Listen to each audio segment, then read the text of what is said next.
We're No, I'm not live. holding on. It's time to go. Well, thank you for joining us. Thank you, Drew. Thank you to everyone that's here now. We're doing the show. The show must go on. This is the program, the Idiot Investor. The I guess it's sporadic. I haven't. It's not on schedule yet. It might be soon. But this is. I'm not. Not an expert. This is not financial advice. Buy high, sell low. Hey, how are you doing, Drew? Dude, I'm kicking it. I'm fucking mentally exhausted from work right now, but other than that, I'm fucking kicking it. We both have jobs that we hate that we're trying to desperately escape from. Dude, I'm fucking tired of being a loser. Yeah, me too. I'm dude. sick of being a loser, dude. It fucking sucks. Yeah, me too. Yeah, Honestly, I I think can't about even it every day. enjoy my favorite I hate comedians YouTube channels yeah. because first off, I watch those videos and all the clips they're showing are just rich people talking about how awesome their lives are, which is what the criticism in the video. But then the guy, the channel itself, is a guy who's already more successful than me, Yeah. doing something that honestly sucks. Yeah, But I can't stop watching it. I think like once you make like $10 million doing whatever, you need to stop. You know what I mean? Well, especially with comedians, it's like you need to stop being funny once you make $10 million. just wrap it up, enjoy that 10 mil. Right. It's exhausting. Well, I mean, success does not preclude one from maintaining their talent. It's just that you have to always keep yourself in check. You have to remind yourself that life is still, no matter how successful you are, mostly suffering, and then you're dead. Yeah. Yeah. Until you get the money, though. I mean, then But even then, like I think the problem with a lot of successful people who you see during their rise, immense talent, and then as they become successful and comfortable, there is a inverse relationship between their talent and their success, where now they're more successful but seemingly less talented. Yeah. Like their creative output is diminishing. Yeah, And I think what's happening, what we're witnessing, is someone who now their money and wealth and comfort, they're getting, they're getting too caught up in that and forgetting that they'll be dead soon. Yeah, like Tom Segura. With Tom Segura, I'm like, dude, you just need to shut up and like cheat on your wife with your Asian, mistress, and please leave us alone. Yeah, because as miserable as life is, and it only ends in your heart stopping. Like that's how it ends for all of us. Is one day your heart just stops beating for whatever reason. You know what I mean? That's like the best case scenario for any one of us is still just your heart stops and you stop breathing, and then you decay. Yeah, I do hope that I pass in my sleep, but I know it's going to be like something horrific. Like I'm either going to get some kind of cancer or like, I don't know, die painfully. Hey, I guess ultimately it's irrelevant. No matter how painful or painless it is, the outcome is the same. I want it to be painless, though. I don't want my last moments to be like writhing in agony, I would like it to be painless. I'm not a big fan of writhing. I don't writhe. I don't like to writhe. Not a writher. Yeah, me neither. So, but I think that the knowing that one day your heart stops provides the parameters by which we can then create. So you mean like you're like knowing that your heart's gonna stop, it pushes you to be a creative soul. Yeah, um, yeah, like existing within limitations, like having structure, is actually what provides the form for us to be able to do anything. Yeah, true. You know what I mean? Like with what we're doing now. This is a, what would you call this? A podcast, a stream, a Yeah, it's broadcast. a streamcast. Yeah. So we're very limited in terms of what we're able to actually um do with this. It's just two guys gabbing with each other, a couple of And guys gabbing. two guys, one cup. Two, yeah. I wish there's probably more money in us eating each other's Yeah, yeah. diarrhea. If we're shitting out. Yeah, but the limitations therein that force us into this minimal space is what allows us to discover the creativity within this form, Yeah, right? it's the muse. Yeah, because if we just had unlimited money and resources and everything, we just make the Minecraft movie, which sucks. Yeah. You know I what I would mean? I wouldn't mind making shitty stuff if I was getting paid a lot of money though. Sure. You know what I mean? Like that's Yeah, I mean, ultimately, my here's my actual conviction. My belief is there's so much good stuff that already exists. There's a lot of great things out there. I'm fine doing things that suck if it means I get paid. yeah. You No, know, I don't ever have to achieve any sort of artistic greatness. I just need money.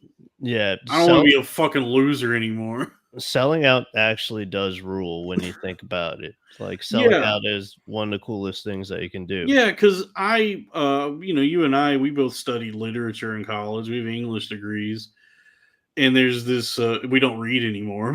Yeah, no, I don't read it at all. But I just listen to audiobooks, and even then. I don't even do that, dude. I listen to I got maybe 10 different albums. I just repeat. Yeah, me too. Yeah, and then every now and then I watch a video about why Burt Kreischer sucks. Yeah, yeah. Which is funny because I feel like out of a lot of these guys, if I were to, he's somebody that I feel like if I were to meet, I probably would be like, hey, he seems friendly.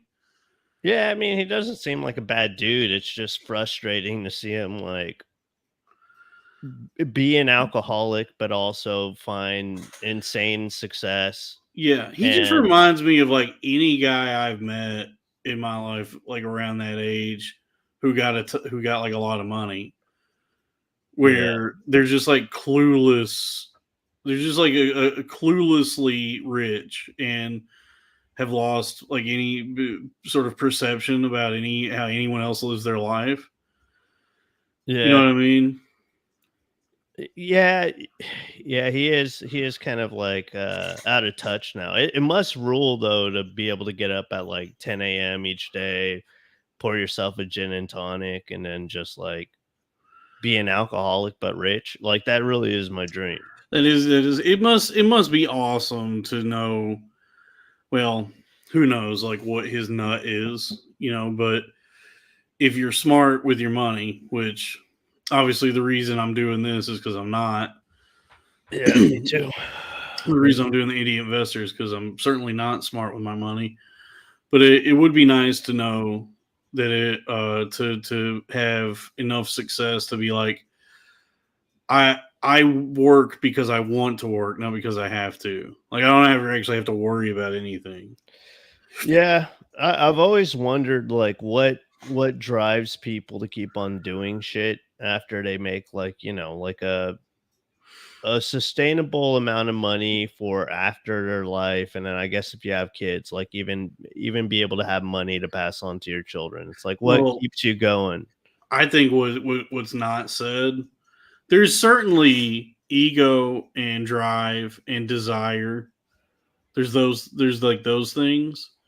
I think what doesn't get talked about a lot is with especially like people as irresponsible and degenerate as comedians is that as someone starts making a certain amount of money, they start spending money Yeah, true. commiserate or commit whatever the word is I'm trying to think with the amount of money they're making, and then eventually they find themselves in a spot where they're making a ton of money, but then their monthly and yearly nut is so fucking high that they have to keep making Yeah. tons of money. It's like they're millionaires, but they're still living paycheck to paycheck, kinda. Yeah, basically, yeah, that happens a lot. Like people will make like on paper, like when you factor in what's the median income and cost of living and all that, money that could pay for their lives 10 times over, but they're spending it like such fucking idiots that they have to keep making tons of money. I mean, there's people, I've met people who are making not millions, but in the mid six figures, Yeah. $400,000 a year. Shout out Louis J. Gomez. Shout out to Louis J. Gomez. And they're basically paycheck to paycheck because they've over leveraged themselves. They can't afford the house they bought. They can't afford the cars they have. But because everything's on monthly installments, the way everything, Yeah. they just keep going to work and then making these insane payments on everything. And so they're surviving. They're treading water, but they're not like you know, they're not as comfortable as you would think. Yeah, they're not putting it away. They're not stacking, in the sense of like Yeah. building upon something. Yeah, I'd like to think that like if for whatever reason I came into money or I started making a shitload of money, I would just kind of live the same way I'm living now. But there'd be like a lot of trips to Thailand. There'd Mm-hmm. be like, a lot of steaks ordered. You know what's fun? A lot of people, the trope is that guys go to Thailand to either have sex with transgender women, lady boys, as they Yeah. call them, Yeah. or children. Yeah. But if I wouldn't even I'm not going to Thailand for sex tourism. I can get as many whores as I want in America. Yeah, but I'm going to Thailand to get pad thai at the source. yeah, I'm yeah. going to get the real pad thai. To get drunken noodles. Yeah, I'm going to Thailand, and I'm like, do you have egg rolls? Yeah, I don't know. I think if I was going to be a sex tourist in any country, it'd be Japan. I guess like Japan has a pretty thriving sex tourism thing, and they like I see these videos on YouTube, not on YouTube, on Twitter sometimes of like all their like prostitutes kind of like politely aligned on like a certain street. There's like social distancing between them and stuff, and they look pretty hot. And I think that if I was gonna, spend my hard-earned money anywhere on prostitution, it would be Japan. Spend your hard-earned money on your hard Yeah, penis. yeah, on my small hard penis. Your small hard penis, yeah. Yeah, Yeah, I can't wait to have a ton of money, which I seem to be moving further and further away from every day. yeah, yeah. Yeah, by the way, this is financial advice. Let's get some super chats going because I know that we're still 2 days away, but today I think was my 9/11. Yeah, dude, I was Dude, watching the ticker on WTO. I was like, God damn, dude. I I hope he's okay. keep fucking myself. I'm very for a minute there it seemed like I was good at this. I was like, damn, dude. I didn't know how good I had it. Like I was being so stupid. There were tickers I was on early on in the investing in stocks that I was up so much and just wasn't even. I was just like, this is fucking nothing still. Yeah, yeah. And then everything just plummeted, and now I'm in the way most people have experienced stocks. I just happened to get in at like a really good, like a small, really great pocket of time Yeah. where everything was like jumping like crazy. Because now I'm like, every day I look at it and I go, well, this, it's like, this has to be the bottom. This Yeah. has to be the bottom of like everything I'm in on. I have to reach the bottom, and it can only reverse from here. And then it goes even lower, and I'm like, Yeah. come on, man, how have none of these hit the bottom yet? Yeah. I'm holding on. I'm doing long plays. I'm just trying to see, just being patient. That's what they say. Time in the market is better than timing the market. Yeah. Yeah, and but no, every day I'm like, oh, that's another 20% gone out of my fucking Yeah. portfolio. Dude, today, dude, that one I've been in on for a minute, Pineapple Energy, Yeah. which when I first got in on it, everyone was very bullish on Pineapple Energy. 21 cents a share I got in on it at. And then it went up. It was up a good amount. I could have gotten out then and made a good chunk of money. And then it was down, way down. And then reverse split, 1 to 40. And then after the reverse split, dropped down to 80 cents a share. So then it went back down below $1. And I said, all right, well, maybe they're restructuring and they're going to figure it out, and then it's going to climb back up. And then today dropped down to 30 cents a share. So it's like almost, even after the split, back down to what I initially bought it at, but I have less shares. Yeah, yeah, it's rough, dude. Yeah. That's tough on the soul. I have lost so much. I do not know what I'm doing, dude. I Dude, shouldn't. it's crazy because the first stock you went in on, you were up like almost like 10 grand. And then you know what I mean? It makes you think like, okay, Poisoned you. maybe I have this figured out. Maybe this is a lot easier than it seems. Because that's what happened to me too. Like when I first started going in on stocks, it was this EV stock called Workhorse. And people were like high on it because supposedly They like were on the high workhorse. yeah, they were on the high Workhorse because supposedly they were going to get like this post office, like the supposedly the post office was supposed to like change all their like new vehicles to EVs, and Workhorse was going to be like the company that got the contract. So I got in on that. I made like, like a couple, like, like a little under 2 grand. And I was Nice. like, maybe I got this shit figured out, And then I just kept on like going on Reddit and reading about like people promoting stocks and shit. And then just like falling for the dumbest shit that I could possibly. Me too, man. I keep going on Twitter every day and looking at tickers and people being like, this one is about to fucking rocket. This is about to moon soon. You got to get in now. Get in, because if you wait another hour, it's already going to be, you don't want to wait. Get in. And so I'm like, but that's all, like all those guys are just like dudes who are down one, and they think like they have this weird delusion in their head that if I convince enough people on Reddit or Twitter to buy this stock, I can actually I can save myself. Which yeah. is the craziest thing. It's Like how either many that, people. it's like either that, or it's like guys who make their living duping people into pump and dumps, where Oh yeah. they make the claim like, I just bought 1,000,000 share. I'm holding this one. I'm long. I'm not selling. And then everyone Yeah. else buys, and then 2 hours later they go, I'm out. Hey, actually turns out I sold for Yeah, 20%. yeah. They have like shorts or something. Oh yeah, or they're just shorting the company. Yeah. Yeah, you can't trust any. At the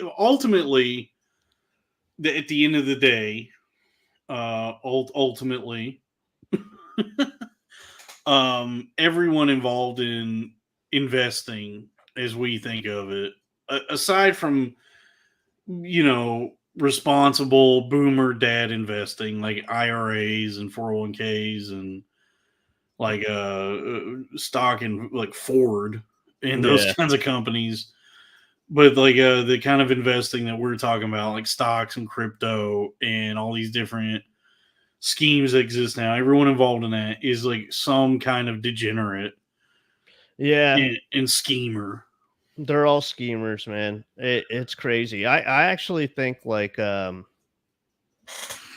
shit coins is kind of where it's at because they are pump and dumps, but if you can get in early enough, it seems that people are making a lot of money.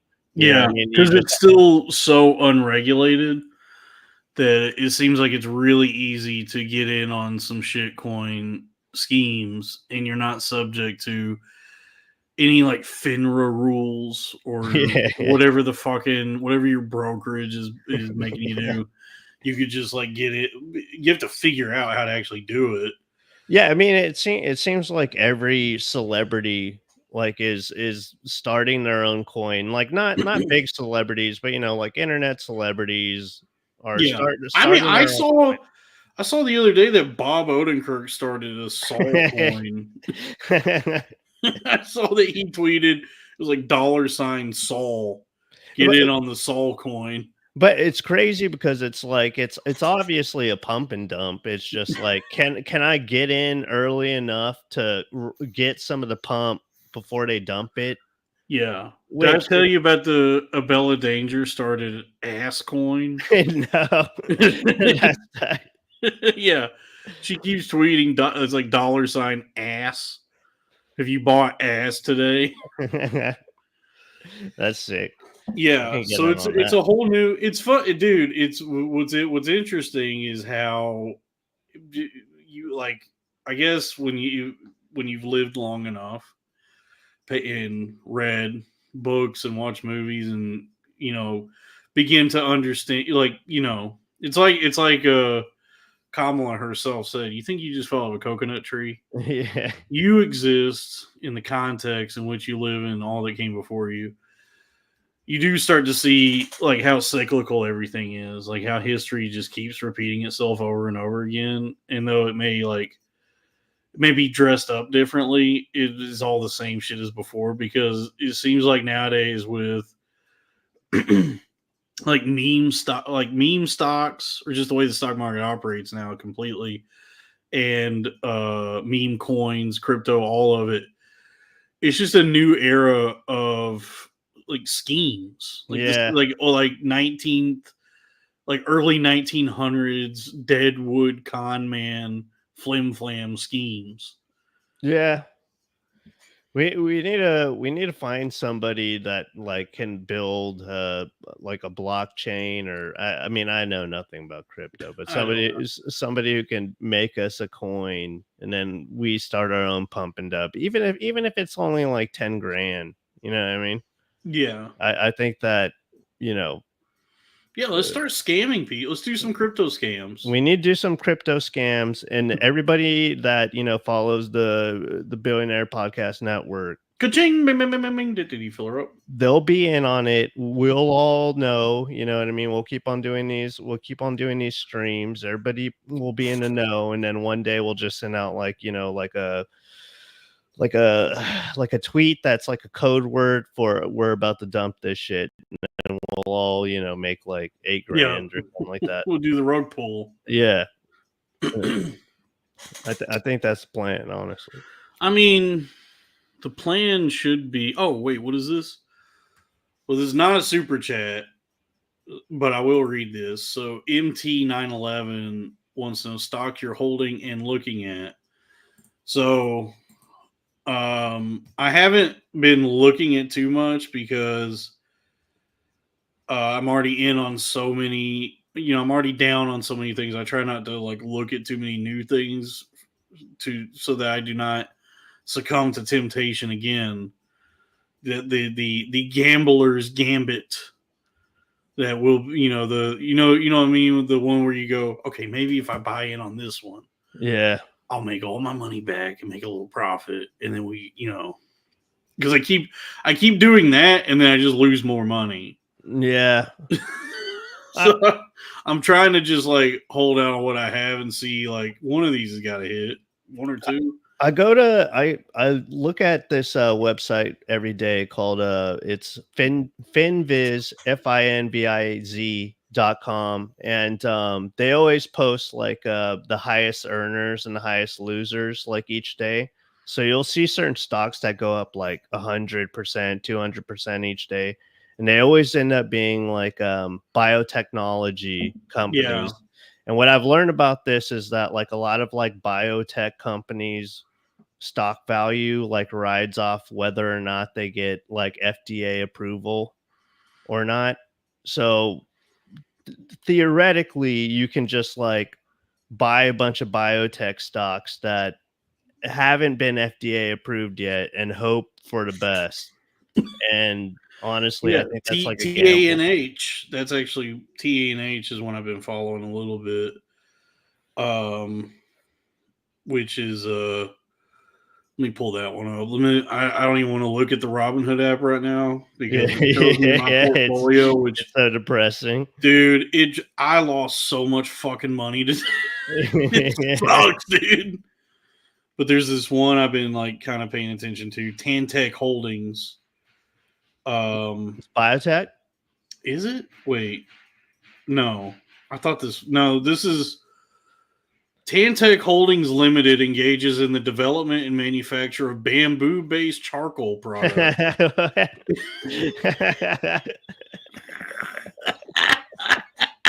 That's so funny. It doesn't even sound like a real statement. Nah, dude. I don't even know what that means, dude. I didn't know you can make charcoal out of bamboo. Oh shit. Yeah. uh, it operates through the consumer product and electric vehicle segments. The consumer product segment manufactures, sell, and trade charcoal doctor branded products and barbecue charcoal in China, well as biodegradable packaging business. This is like worded. I think somebody Chinese wrote this. Yeah. The electric vehicle segment offers solar cells, lithium ion batteries, auto parts, and electric control systems. The company was founded by Sheng Yuang. Yuang. Yeah, I'm trying to get a little Shangyu Wang Dude, I'm myself. trying to get my Sheng Yuang.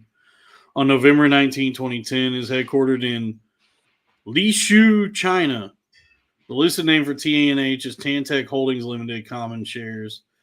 So right now it's trading at 14 cents. 52-week high is $3.94. So I mean that's a newer one I've been looking at. But shit that I've been, tickers I've been in on for a minute. Somebody told me to get in on cannabis, so I got one called ACAN, AKAN. My first reverse split of what would be many that I got just ruined on. I think I remember that stuff. Yeah, cannabis cultivation, manufacturing, and distribution company.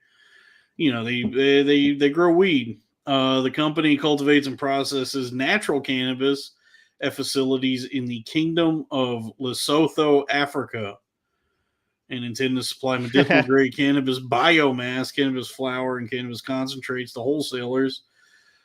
Yeah, so it's a weed company. Yeah.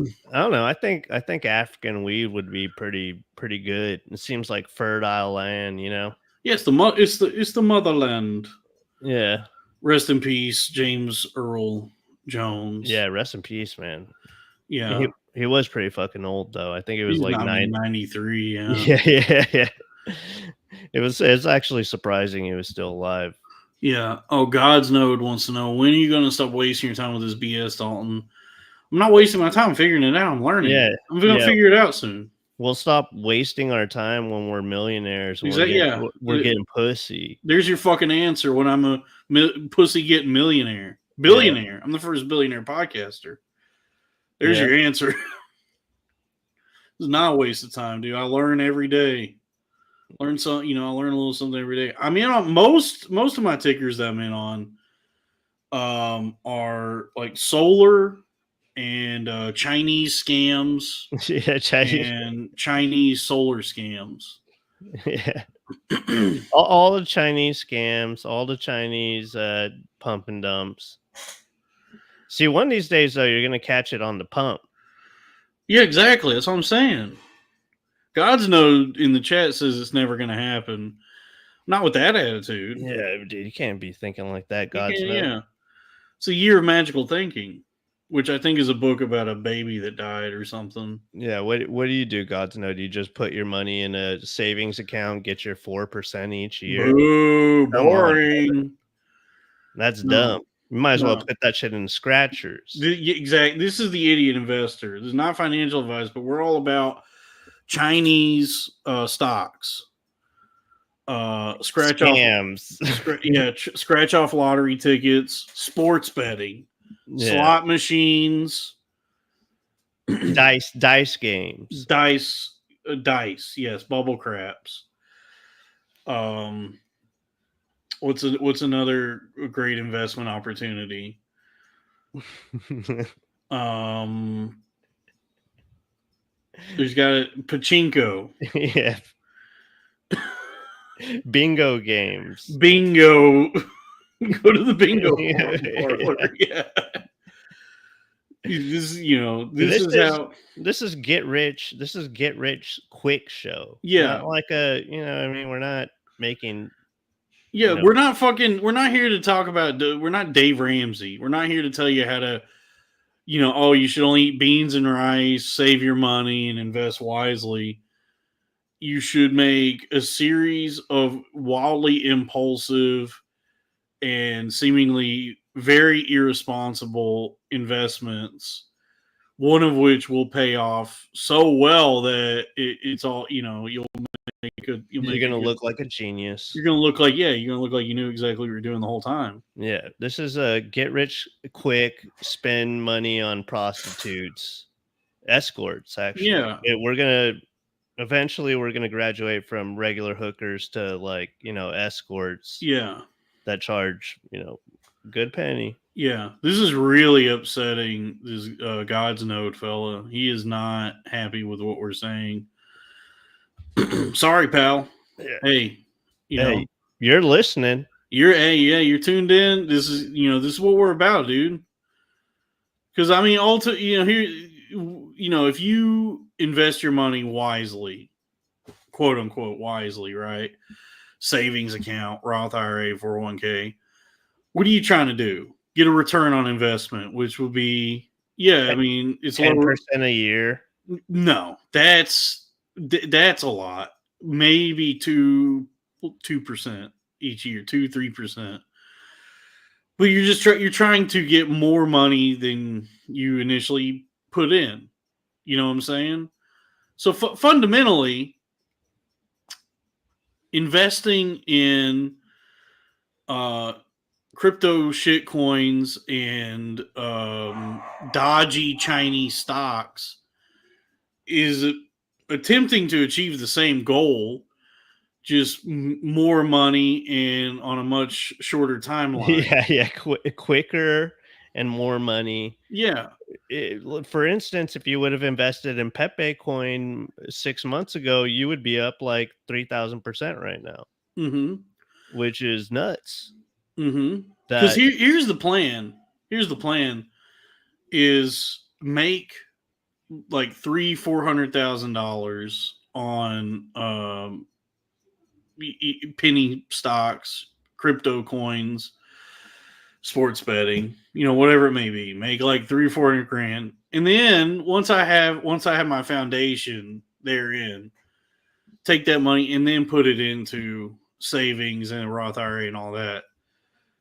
So I want to be able to make the money that I need, have my foundation there, and then I can put it into some stable, low risk investments. yeah, But for right now, I need to make a ton of money really fast without having to work that hard. yeah, that's the plan. That's the dream. Yeah. And It's achievable. It's not an impossible thing. To think that it's impossible to make that kind of money off of, what potentially can be a scam stock or coin. It's not. It isn't impossible. Yeah. People have done it. You know, a surefire way to not get rich quick is to Being not try to get rich quick. being a pussy. Yeah, if you never try to get it rich really fast, then of course you'll never get rich quick. But if you do, if you make the attempt, you can at least say you tried, Yeah. and Yeah. it'll probably work out. It'll probably actually work out. Yeah, go ahead and play the safe game. Live off Social Security when you're 65. That's not going to exist. Yeah, yeah, dude, we're fucked when we're older. That is definitely not going to exist. We're so fucked. That might be around for maybe another decade, maybe 10 more years, and then that's gone. Social Security, everybody. Hey, say bye bye to your 401k too. Yep, That's gone. That's what Trump said. Yeah. Hey, congrats. Whatever company you work for duped you into doing their little 401k scam and then made off with all your fucking money. Yep. I'm not doing that. I'd rather just waste all my money myself. Exactly. I'm not giving the company I work for another fucking dime. I don't care that you're gonna match my whatever contribution. I gotta be honest with you, I don't really know what it is. Yeah. I just kind of know that if the Dow Jones takes a 5% dip, my 401k gets wiped out. So that's why I don't have one. Yeah. Yeah, and if they're matching it, it's like, how do you really think they're just going to give you free money? Do you really think that the company that wants to pay you as little as possible just wants to give you free money and they don't get anything out of it? Bullshit. No. No, it's an investment pool, right? It's like everybody's contributing to a 401k, and then somebody is taking that money to make investments with it. And then I don't know. Yeah, I don't really know. I don't really know what it does or how it works. We really need to find a finance guy who knows what they're talking about. See, this is what I'm talking about. This is small-minded. This is the poverty mindset. Corndog Wallace says, learning to live with the money you make. Just got to stop wishful thinking. No, absolutely not. That is how you stay fucking poor forever. Yeah, you got to be wishful thinking all the time. That is bitch-brained fucking poor guy mind. You got to tell yourself, I will be a pussy getting millionaire. Whatever it takes. Yeah, scamming, lying, scheming. Exactly. Why would you ever stop wishful thinking? Why would you try to snuff out the wishful part of yourself? You know? Yeah. Why would you ever stop wishing and hoping for something better? It doesn't cost anything to wish. Yeah. You got to have a dream in your heart. That's basically like NPC level of thinking, to be honest. Yeah. Yeah, if you just want to be the guy that cleans glasses at the tavern while I'm on my adventure, go for it. Yeah. You know? And then I crouch and come up behind you and take all the money out of your pocket. Yeah, you're going to be cleaning glasses. I'm going to be getting CTE riding jet skis. Mm-hmm. Who's having a better life? Yeah. I rode a jet ski so hard I'm retarded. Which enables me to enjoy my money more because now I'm, you know what I mean? I have nothing holding me back. Mm-hmm. Because I'm the king of wishful thinking. And I tell myself, it's all you. Dude, wishful thinking rules. Wishful, yeah, dude. Every night I go to Betty by, I say to myself, tomorrow is all gonna, dude. Tomorrow's gonna be my time. Tomorrow will be the day that I look at my portfolio and I can buy my mom a house, and then one day I'll be right. One of these days. One of these days, I'll be right about that. Yeah, I don't know. I need to get in on some new penny stocks. I need to be scouring the market for like the next. Don't invest in WTO just yet, because Yeah, they announced a fucking 1-to-25 reverse split today. really? Yeah, dude.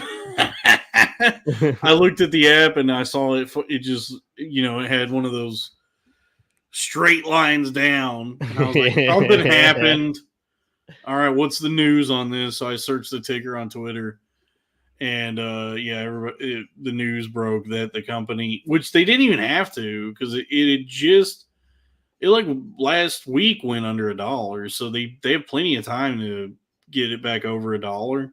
Yeah. But they just already pulled the trigger on a 1-to-25 reverse split. Damn, So how many reverse splits is that for you? almost like everything like anything I've tried to invest in. See, now we're talking. Now this is what we're all about. This is the spirit of the idiot investor. Blake Turner says y'all need to invest in random ass biotech companies that you're not even sure what they do. No, that's what I was saying. That's my whole strategy. Yeah, that's that's everything, dude. No, that's what I was saying. One of them will get FDA approval, shoot up like 10 times, and we'll be rolling again. Yeah. I mean, who knows? I got in on like a bunch of solar stocks. Clean energy is going to take off after Kamala Harris and Tim Walz win, when she's I guess still in the White House. She works there now, but when she's now sitting in the Oval Office at the head of the table, it's a table in there, right? Yeah. Yeah, when they officially make her the president, even though she's probably been the president for like the last 3 years or so. Yeah.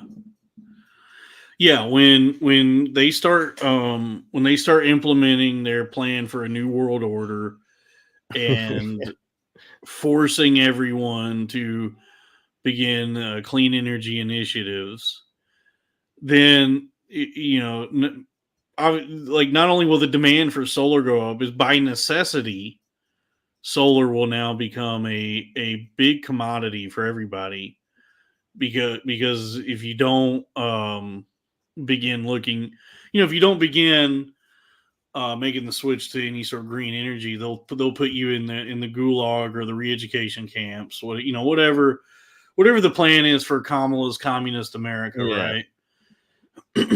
They'll repossess all your belongings. Yeah, they'll come into your house and rip the gas stove out of the wall. Yeah, Take your car. Take your children. Yeah, take your children to the turbine farms to work on because their little hands can repair the components in the windmills. Yeah, if they don't sell their organs to rich people who need new ones. Yeah. So what I'm saying is, like, come November, when communist Kamala wins the election, and now there's this surge in interest and demand for green energy, all of my solar stocks gonna go boom through the fucking roof into the stratosphere. Yeah, five booms on the boom meter. Yeah. Yeah, we're giving this solar stock 5 booms. Yeah, I mean, also you can invest in like coal. You can invest in coal just in case like Trump also wins. You should be playing both sides, honestly. Yeah, always play, but that's the thing in stocks. You're never you have no allegiance. You have Yeah, no conviction. Everything's a play. Whatever exactly. in world event or tragedy or a good thing that happens, even everything's a play. Yeah, exactly. Whenever a tragedy happens, I'm like, okay, what stocks can I invest in that would help me profit out of this horrible, horrific accident? Like, let's say the Ayatollah or whoever whoever's the king of Iran, the Sultan, whatever their guy is. Let's say he sends a tape to CNN or however they do things. Yeah, he's beheading somebody. Let's say the king of Iran uh does a broadcast and says, "All right, I know we've talked. I know I've said this before, but it's officially happening. Iran is launching a full force attack on Israel. And this is not merely an empty threat. Our cavalry, our horses are already on the way. Our missiles and bows and arrows, or scimitars, whatever their weaponry is. We have gathered up raiments and armaments. We are launching an assault on Israel." Yeah.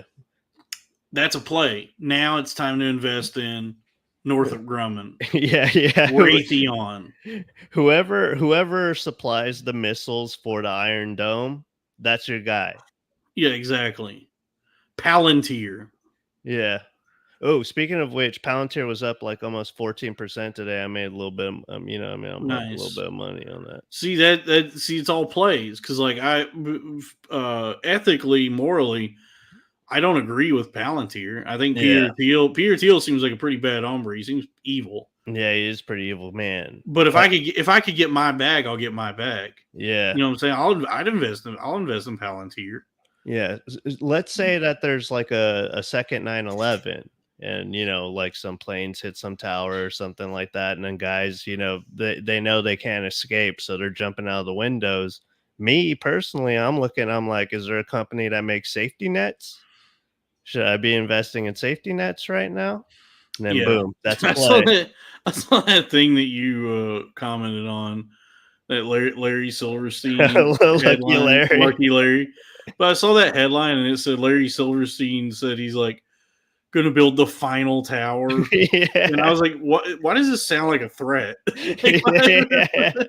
why does this sound so threatening? Like he's going to build the final tower of the World Trade Center.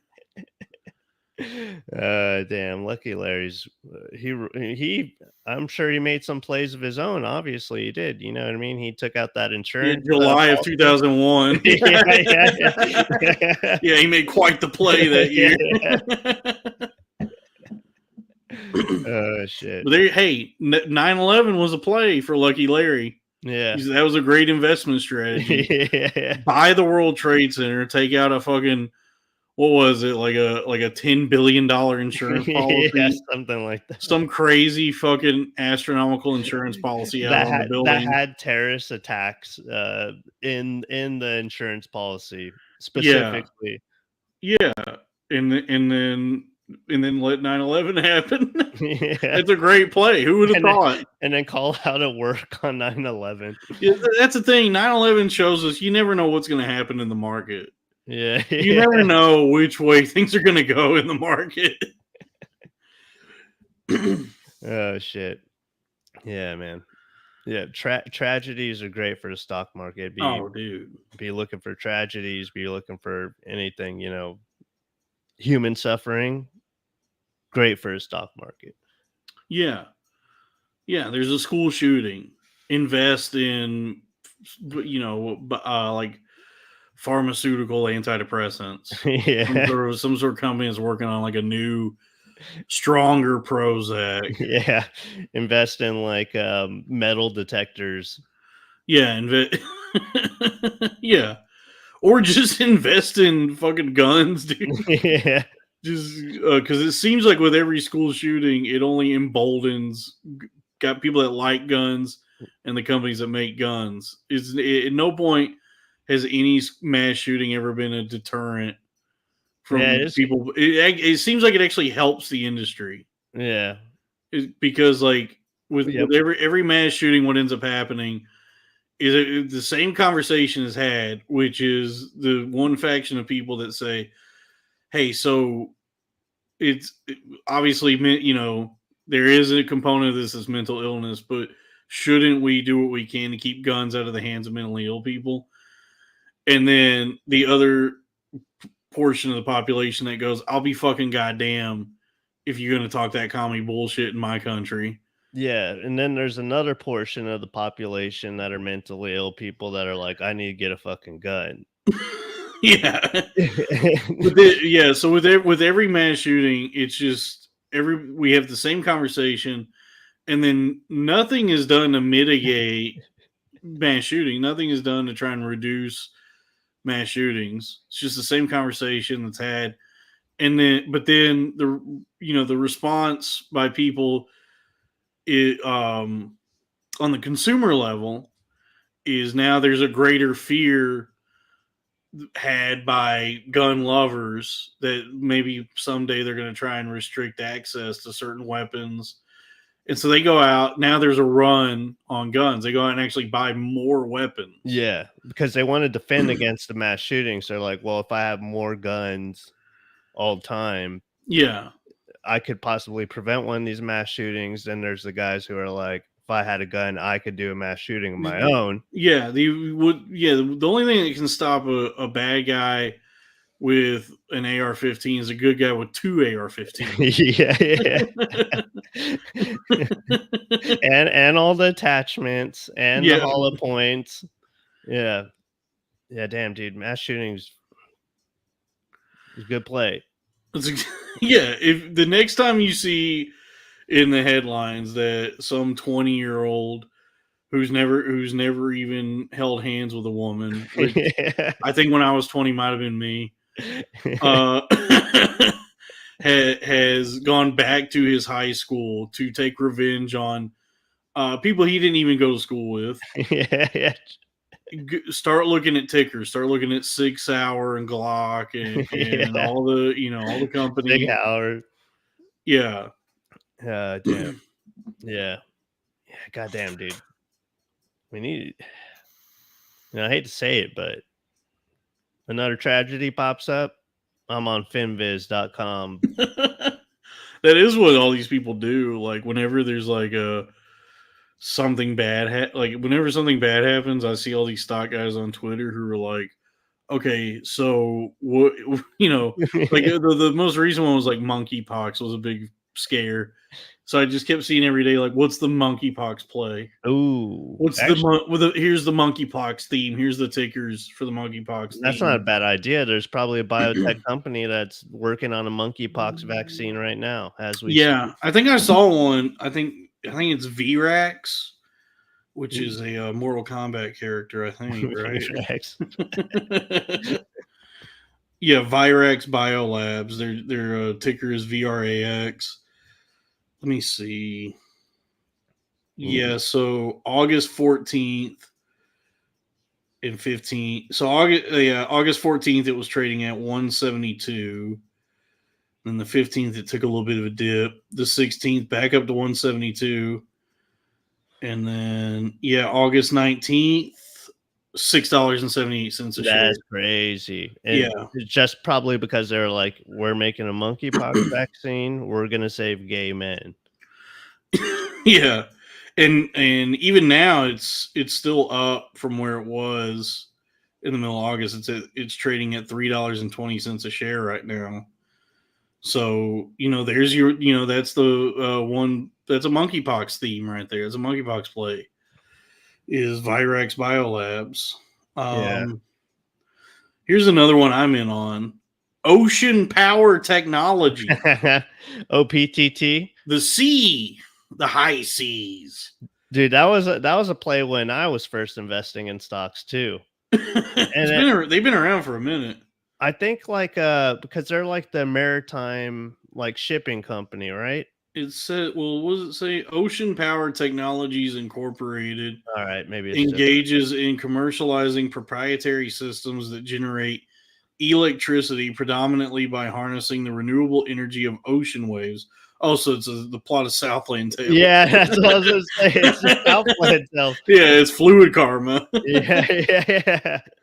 It offers PB3 power buoy, which generates electricity by harnessing the renewable energy of ocean waves. It operates through the following geographical segments: North and South America, Europe, and Asia and Australia. The company was founded by George W. Taylor on April 19th, 1984, and is headquartered in Monroe Township, New Jersey. The listed name for OPTT is Ocean Power Technologies Incorporated. Yeah. Dude, Southland Tales, that was a movie where I was like, look, I have no idea what's going on right now or what the plot is, but this movie fucking rules. I yeah, love that movie, dude. yeah. People say it's like a vibes movie, not a character movie or a plot movie. Yeah, yeah, Which I'm exactly. like, it sounds like it's just a bad movie. Yeah, it is a bad movie.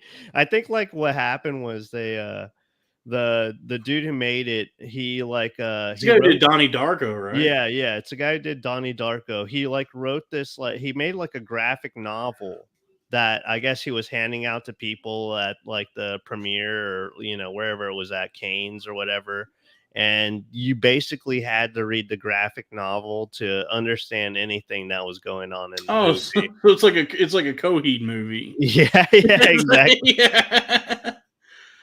Okay, I mean I get that. Yeah, you have to read his comic book to Yeah. understand his movie, Yeah, I think that movie, like, destroyed his career too. which you kind of have to do with Donnie Darko. Like, I mean, Donnie Darko, you can piece it together if you like give a shit enough. But like, if you really want the full story, you had to like. Because I remember there was like an what is it, ARG website you had to go to, Yeah, augmented reality. Is that what it's called? alternate reality game, Yeah, I think there it's was like an ARG website you had to go to read the like all these reports and case files that like I remember it was a cool site, but as you're reading all these different reports and everything, you start to see like that it's these two different timelines. And so yeah. it's from the perspective of like the like FBI or whatever that knows about the tangent universe or whatever happened.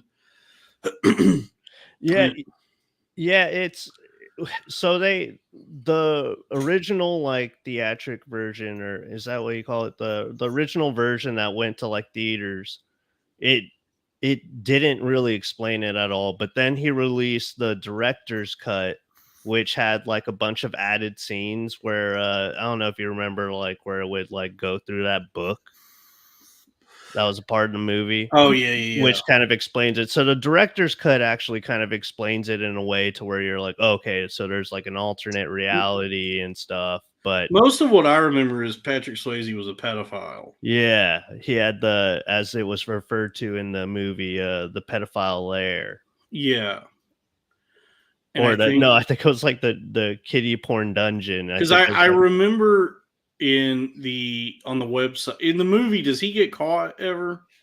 he doesn't get caught. No, he does get caught. Yeah, he does. Because remember that the super religious ladies like going door to door, like trying to get people to be like, this is a conspiracy theory. And Donnie Darko's mom thinks she's a dumbass. Yeah, he Yeah, does get caught. because I remember something on that website talking about like the police report of like him getting busted Yeah. and all the news that came out. I think what happened was Donnie set his house on fire and then they put the fire out. But in the process of putting the fire out, they found like all of his kiddie porn. Oh, okay. I think that's what happened. Yeah, man. Just imagine a guy trying to stop firefighters from helping. Yeah. Actually, you know what? Just let it burn down. Hey, you know what? Take a load off. Yeah. Don't even worry about it, dude. Oh Uh, man, I was thinking about firefighters the other day because now it seems like now we're more aware of when TV sucks, yeah. or I guess I don't even know, dude. Like for the last 10 years. Yeah, I don't know, but I get like TV's always been kind of like like fast food, very like junk food kind of entertainment. Yeah. But for I guess like starting with The Sopranos and then up till now, there's been this attempt by like basic cable channels to create like shows that are prestige television. Yeah, like Which, Breaking Bad. yeah, which as a kid I didn't know that that was like anything that was happening. And I remember, I think like one of the early shows that was trying to do this, and it was one that my mom watched all the time. Was do you remember that Dennis Leary show No. about firefight New York, Oh, yeah, yeah, yeah. the Rescue Me? Rescue Me, yeah, that's Yeah. right. And I was like, I was thinking about that the other day because uh I was looking at his Twitter account to see how many times he tweeted similar complaints about pumpkin spice lattes. Yeah. I think I And saw that. then, yeah, and then I remembered my mom watched that show constantly, and just thinking back on it, like that show really fucking sucked. Yeah. It was just a shitty show. When I was in college, I took this creative writing class, and there was this girl in the class who, like, whenever we'd always get like each week we'd get like a prompt of something to write about. You know what I mean? It could be like, okay, this week we're gonna try to write like a horror fiction, or whatever it may be. But there was this girl in the class that, regardless of what the prompt was, she would always include firemen somehow. Nice. Like she was just like interested in writing like firemen Everybody's got fiction. their thing. Stephen King always writes about writers, so Yeah, true. you know, you write what you know, write what you care about. Shit sounds like this lady wanted to fuck up firefighters. Yeah. Yeah, I usually would always write stories about like women with huge tits. Yeah, yeah, big ass titties. Yeah, I'd write short stories about big titty broads. Oh shit. I remember in that same class, that same week that we had the horror prompt, there was this kid that was like, yeah, he was a pretty weird kid already. But he wrote this story about like a guy pulling over to give a hitchhiker a ride, and then the hitchhiker like ass raped him. Mm. And he got chosen on to read his short story out loud to the class. And boy, was that was that a rough one? Dude, Because I remember, he was a pretty good writer, but it was just like, because of subject matter, it was like, whoa, this is I remember my junior year of high school. We had a short story assignment, and I wrote a story that was just the plot of The Evil Dead. yeah. I just copied The Evil Dead. I think there were even like lines from the movie in my story, and my teacher was like, "This is really good." I'm like, yeah. It's good shit. Just say, "Hey, Sam Raimi's pretty good at what he does." Yeah. Oh damn. Yeah. Creative writing. Yeah, it's gay. Yeah, it's very It's gay. not a good. That's not a good investment strategy. Yeah. Do not take out a student loan to get a fucking English degree. Yeah, do not study English literature. Don't do that, dude. That You- is that's writing. Unfortunately, any sort of like a creative talent, whether it's writing, drawing, music, comedy, whatever, is innate. You know, we got to make America innate again. Yeah. But it's innate, so you can't really be taught. It can only be uh, developed. You know, it can be developed. It can be sharpened. You know, you can get better at it if you're already good at it. You know what I mean? Yeah. But it's like something you're born with. Yeah. Well, that, and it's just like, if anybody tells you that you have to take out a student loan so that you can go to learn how to write, make music, paint, whatever it may be creatively, don't listen to that. All you have to do is do that thing anyways Yeah, without going to school, and then maybe you have the stuff.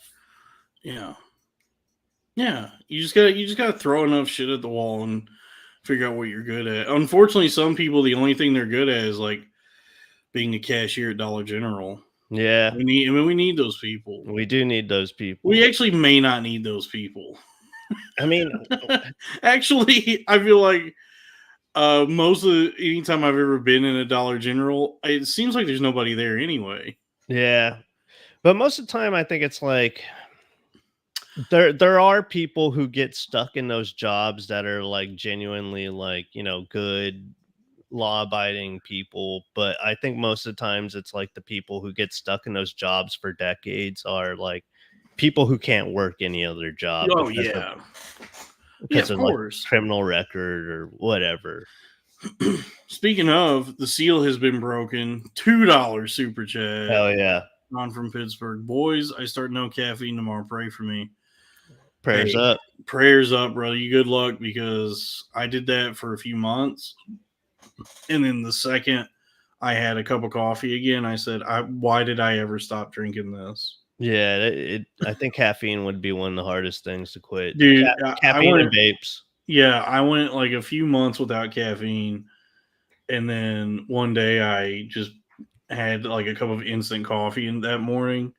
And I was like, I feel so much better than I have in months. Yeah, I feel amazing. and then he took a good shit. Yeah, and that took a nice big sloppy dump. But yeah, Sean is right though, because this was why I kind of cut back. My blood pressure and anxiety can't do it any longer. Yeah, I mean, it was my anxiety was getting crazy with it. But I mean, that's why now I just do coffee. I'm not fucking with the Celsiuses or any of Dude, that. the Celsius get me so fucking anxious. Dude, the Celsius has me feeling the same way I feel like when I mix drugs together and think I'm gonna die. You Yeah. ever had that where you like do 2 or 3 different things in Yeah. one night and you go, "Oh shit, is this one of those things you hear about on the news?" Yeah, yeah, the Celsius I've never had a Celsius and not have, like, what I think is gonna turn into a panic attack. Yeah. And Yeah, the I always last I time I always had a Celsius, I was like sitting at my desk and I kept having to go, "Okay, breathe in, breathe out, Yeah. breathe in, breathe out." What is it about the Celsius that makes it so special? Does it just have, like, more It's just caffeine like or too much shit in it. I don't know. You don't need anything more than like a cup of coffee. I Yeah. try to like what I do now is I wake up in the morning like 10 minutes before I have to go clock in because I work from home, which is nice. And I microwave a cup of water for 35-40 seconds and then stir in a spoonful of Nescafe Mhm, mhm. instant crystals. And then I drink that. I guzzle that. I chug that, and then that's it for the day. The rest of the day, I'm drinking water or Coke Zero or Sprite Zero. Right now, I'm drinking Sprite Zero. Hell yeah. Yeah, hell yeah. I've been on a very disgusting kick of drinking a Red Bull before work each day.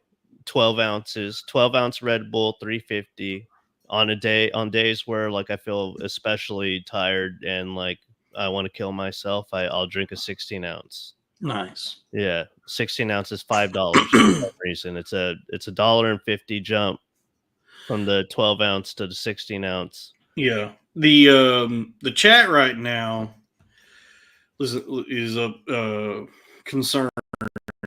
For the Will says, instant "Can we get a coffee. fundraiser going so Dalton can get some real coffee?" Uh, I want to let me clarify something. I prefer the instant coffee. You like the instant I coffee. like the taste of it. I like how quick it is. I like that I can adjust the strength as needed. I can put in more or less, Yeah. but honestly, I kind of like the taste of it. Yeah, I was gonna say we have what are they called? The what's the fucking one where you put the grains in, you just put hot water in and you press The it? French press? A French press. We have a lot of great French presses at my place of work I can get for cost that I could send you. No, I don't need that. You could probably use the French press with the instant coffee. No, no, you can't.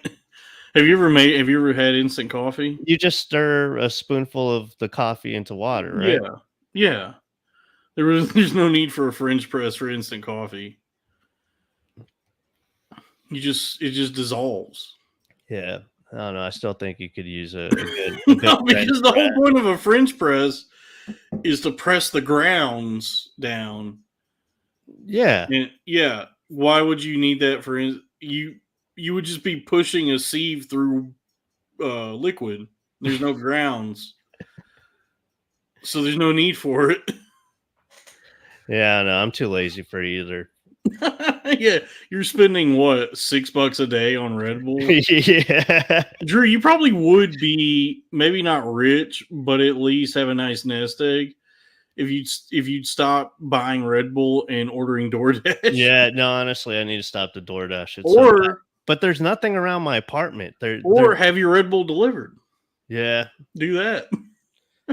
I do need to knock off the DoorDash and the Ubers. I've been like, one of the most retarded things I do with my money is like I usually wake up at like 7:20, like go take a shower, and then I like walk down to the bus stop, get on the bus.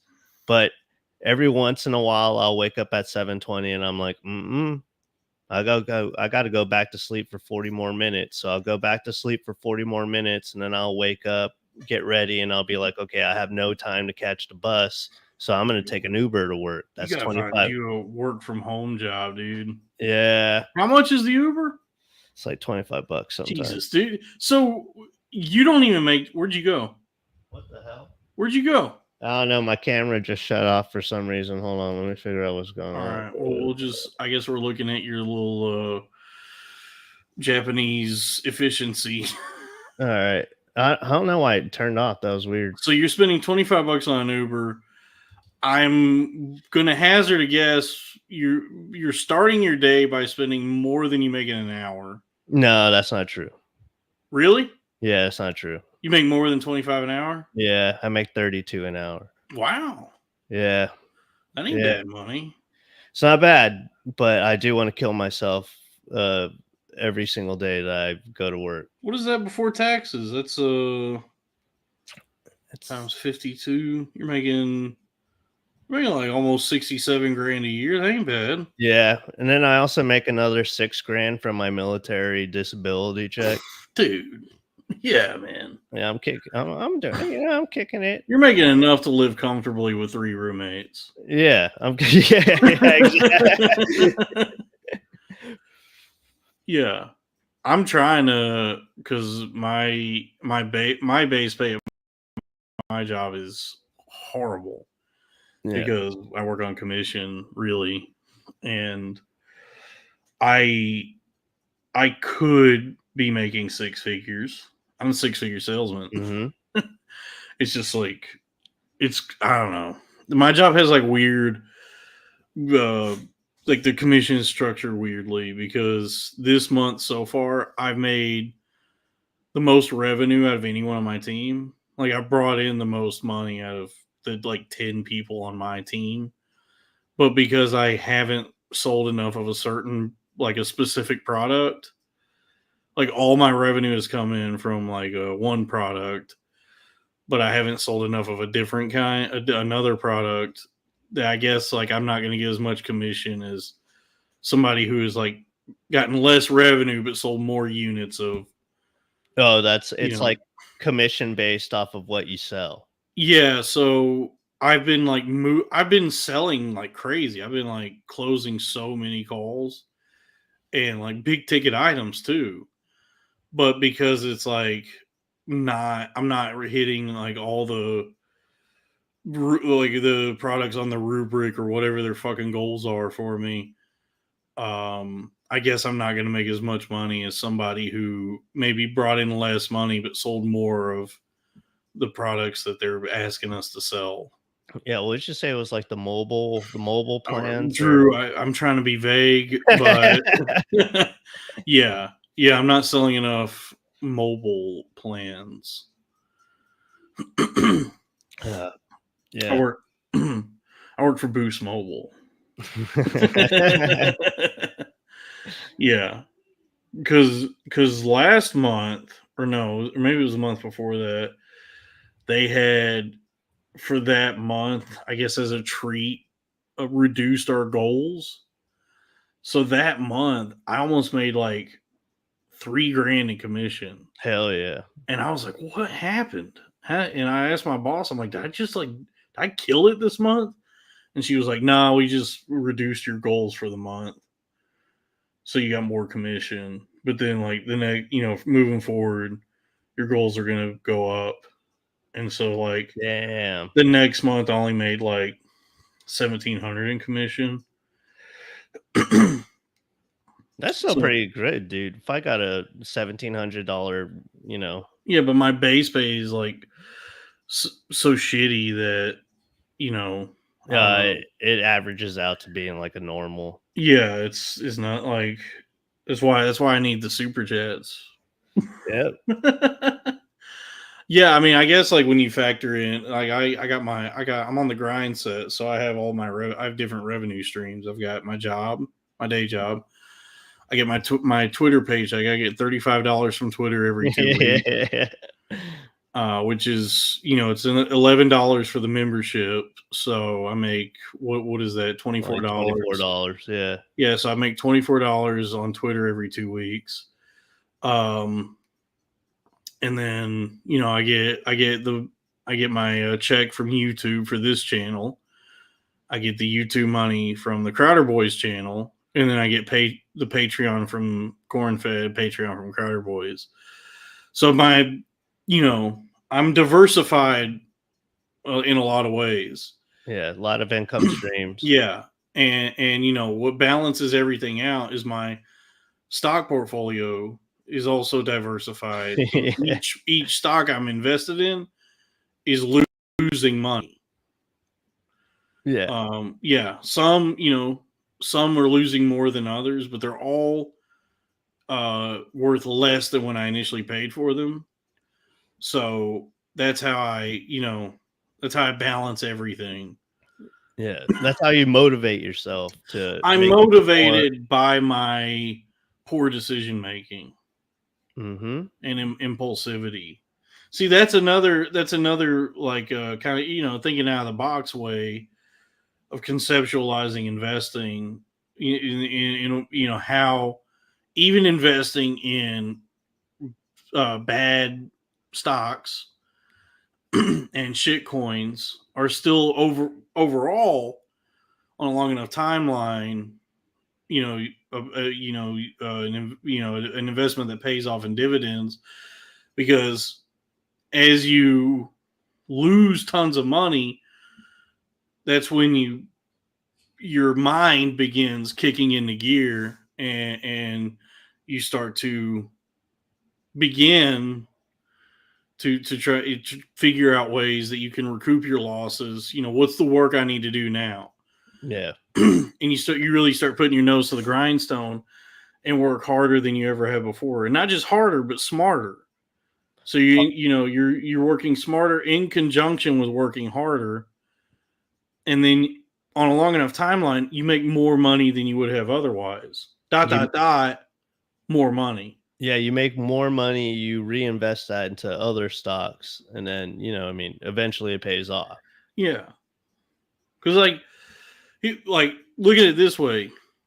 What what's the word I'm looking for? What compelled me? What pushed me? What motivated me to begin the idiot investor? It was losing a ton of money on the stock market. Mhm. So now I have this experience, I have some knowledge, I have the drive to strive. I have the Mhm. drive to strive. I have the drive to come here and talk to keep flapping my lips, create more content, which creates a new opportunity. Mhm. Now this is a new opportunity. You and I talking about our investment strategies, talking about these things. Maybe I'll get Dave Wright back in the mix at some point so he can um, confuse us with how crypto works. Yeah. But you know what I'm saying? Now this is a new opportunity, and then ultimately, I keep saying the word ultimately. I like it. Wait, Dave Wright's like primarily a crypto dude? He doesn't believe in the stock market. He's very against it. But in the end,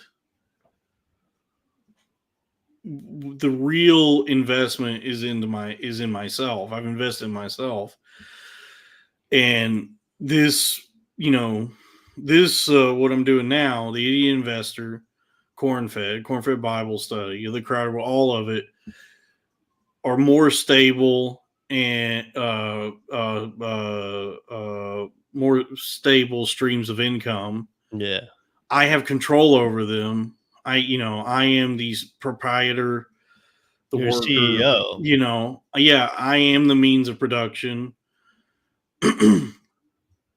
and so that's how you got to look at it. Everything is an investment into yourself. Yeah. You know what I'm saying? $2, Sean from Pittsburgh, $2 at a time. Hell Thank you. yeah, hell yeah.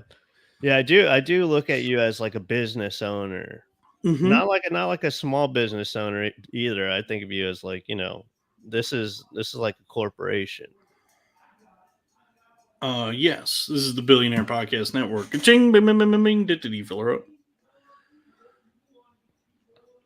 Yeah, yeah, I do think you need your own coin though.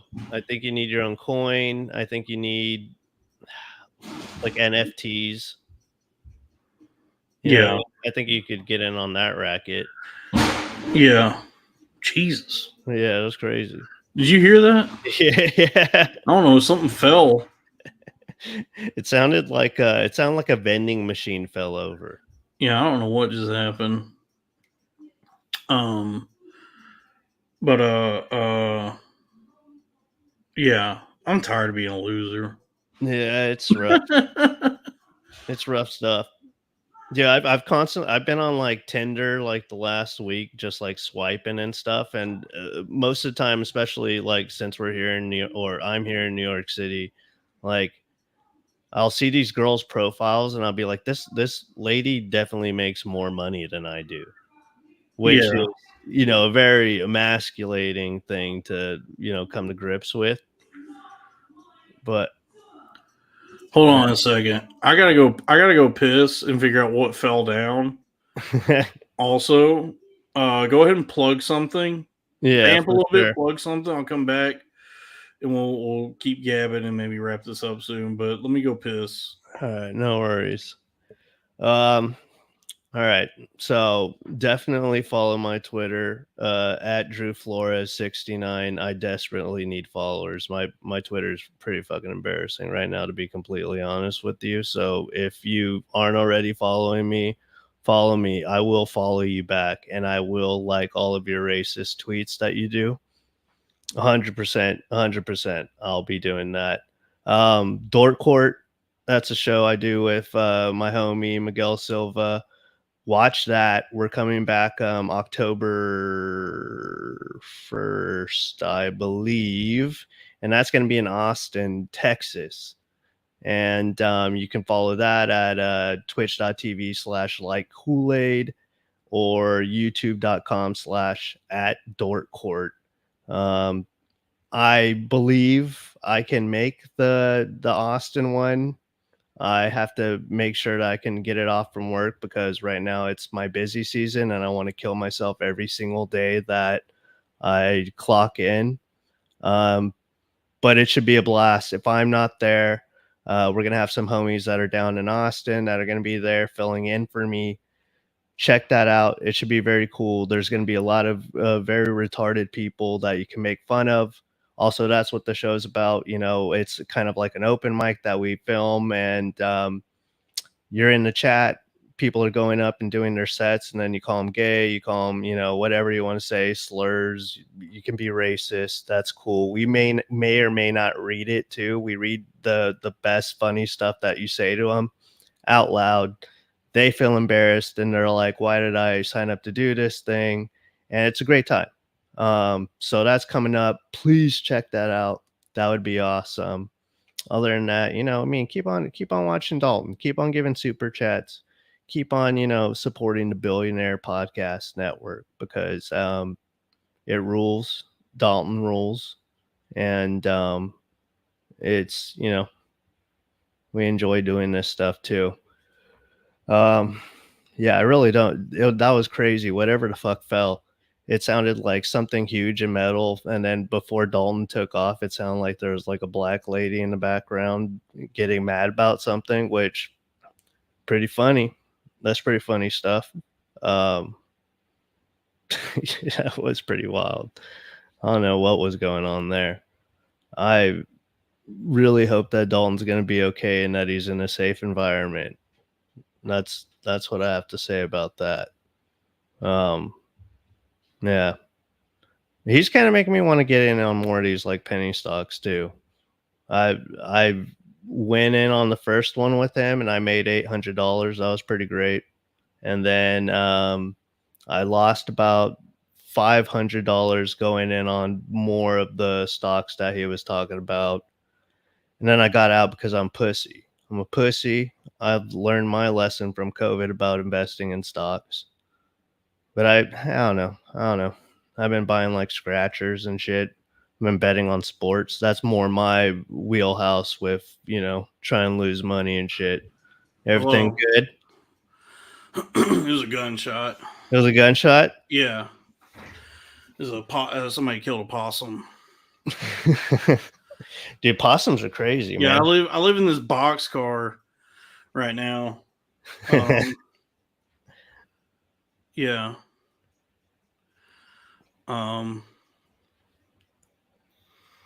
Yeah. Boxcars are pretty tight. Did you hear anything No, just I now? I did no, well, before you left, I heard something definitely crash, and then I was telling the chat, I was like, I think I also heard, like, what may or may not have been a black lady talking. Yeah. But then Yeah. nothing after that. Nothing after that. I didn't hear anything after that. It was a black lady who shot a possum. I had to run out and figure out what happened outside my box car. Damn, dude. Yeah. This is all gonna change very quickly, though. God, I hope so. Yeah, me too. Dude, I hate it when women have more money than me. Yeah, dude. That's what I constantly think that about, like, the OnlyFans girls. I'm like, "God damn it, dude. I wish there was, like," I mean, maybe there is a market for, like, me spreading my asshole and taking pictures of it and just not caring that my asshole's on the internet. But god damn, it must be so nice just to be able to, like, post your tits and then make tens of thousands of dollars a Hmm. month. And then complain about it. Yeah, And then just like bitch about it all the time and have people sympathize with you. and then make Twitter money off of your bitching about the thing that Hmm. you do that makes you a lot of money. More money than most people. Yeah. Oh, damn, it's so fucking easy for them. It frustrates me so much. Yeah, it's very you know what's frustrating is that they don't want to ever admit that it is life on easy mode. Yeah, I do hate that as well. Yeah, they always say like, "Oh, well, you don't understand. Like, running an OnlyFans is hard work." And it's like, all right, bitch. Sure, it is. Yeah, you're just having sex with, like, big dicked men and Yeah, making loads of money. I'm sure it's you're just slaving away at OnlyFans. It's just the grind of it, and so it's just such hard work to make Yeah. fucking $30,000 a month for a 15-minute video.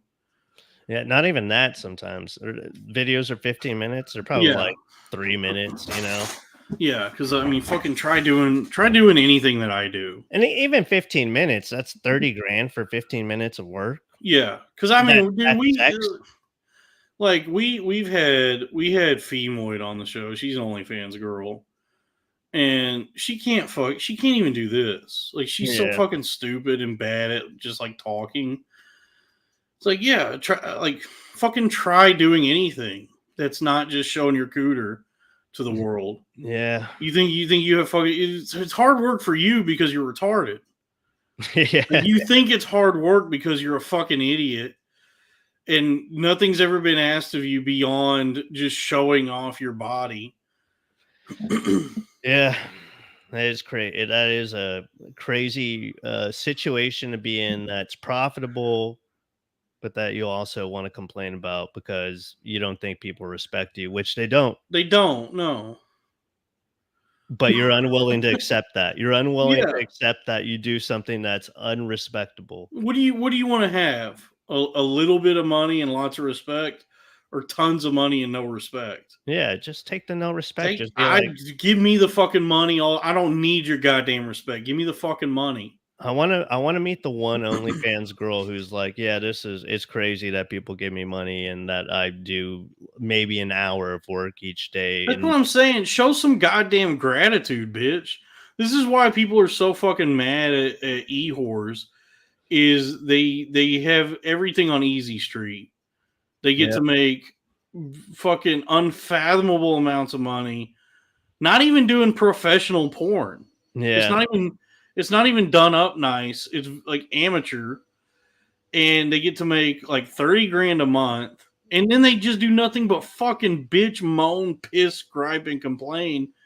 It's like, yeah, this is why people are upset with you. This is why there's like 1,000 different profiles on Twitter with Greek statues as their picture, talking yeah, about how you're responsible for the downfall of Western civilization because you can't even fucking show any sort of gratitude for how amazing your life is. yeah, yeah. It is pretty nuts. It is pretty nuts how like the same guys who post like the chud jacks and stuff, like the chud Yeah, I'm guy. trying to jack my chud. Yeah, I'm trying to get a little chud jacking Yeah, I'm trying to myself. get my chud I'm jacked. gonna be jacking my chud after this stream. I'll tell you that. But it's like the same guys who post that are like probably like also their customers.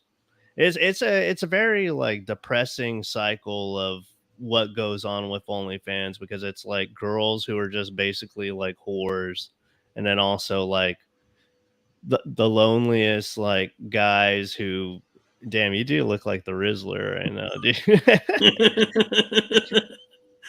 Robbie asked me in the chat if I could do the Jizzler face. Just like Have you seen what he does now? He does. He has like a whole. It's like a whole choreography now. He goes. yeah, yeah, yeah.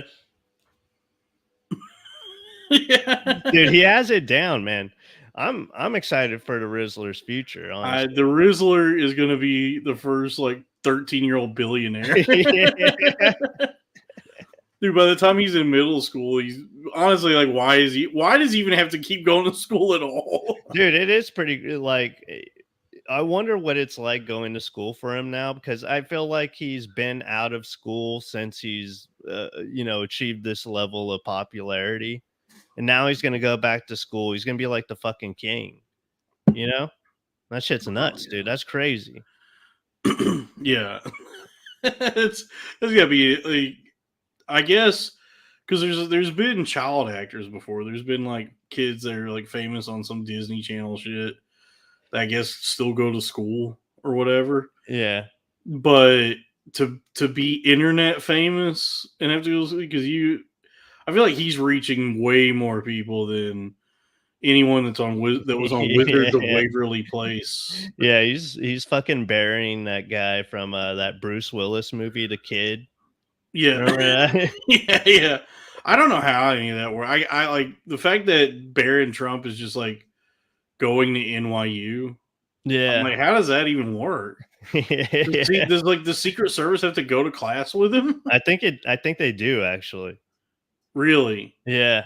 I So think they they just stand on either side of him at the desk? yeah, probably something, dude. At least at the doors. Um, yeah, it is pretty crazy. Dude, Barron Trump needs to play basketball, dude. Yeah, I mean, Barron Trump probably he might be the heir apparent. Yeah, it does kind of seem like that. Yeah, because Eric and Don Jr. seem like fucking dipshits.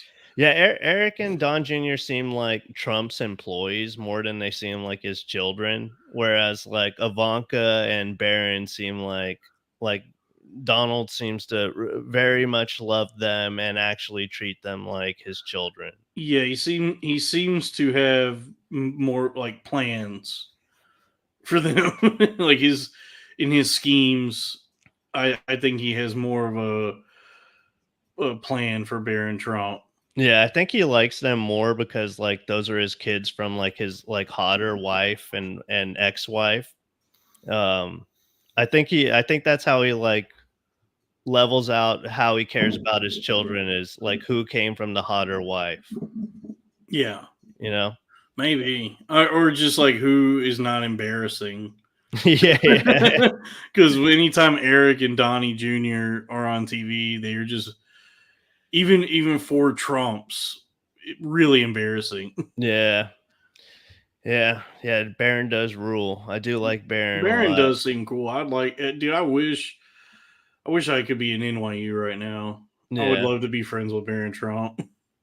Yeah, I feel like he's into anime for some reason. He strikes me as like a guy who watches like Inuyasha.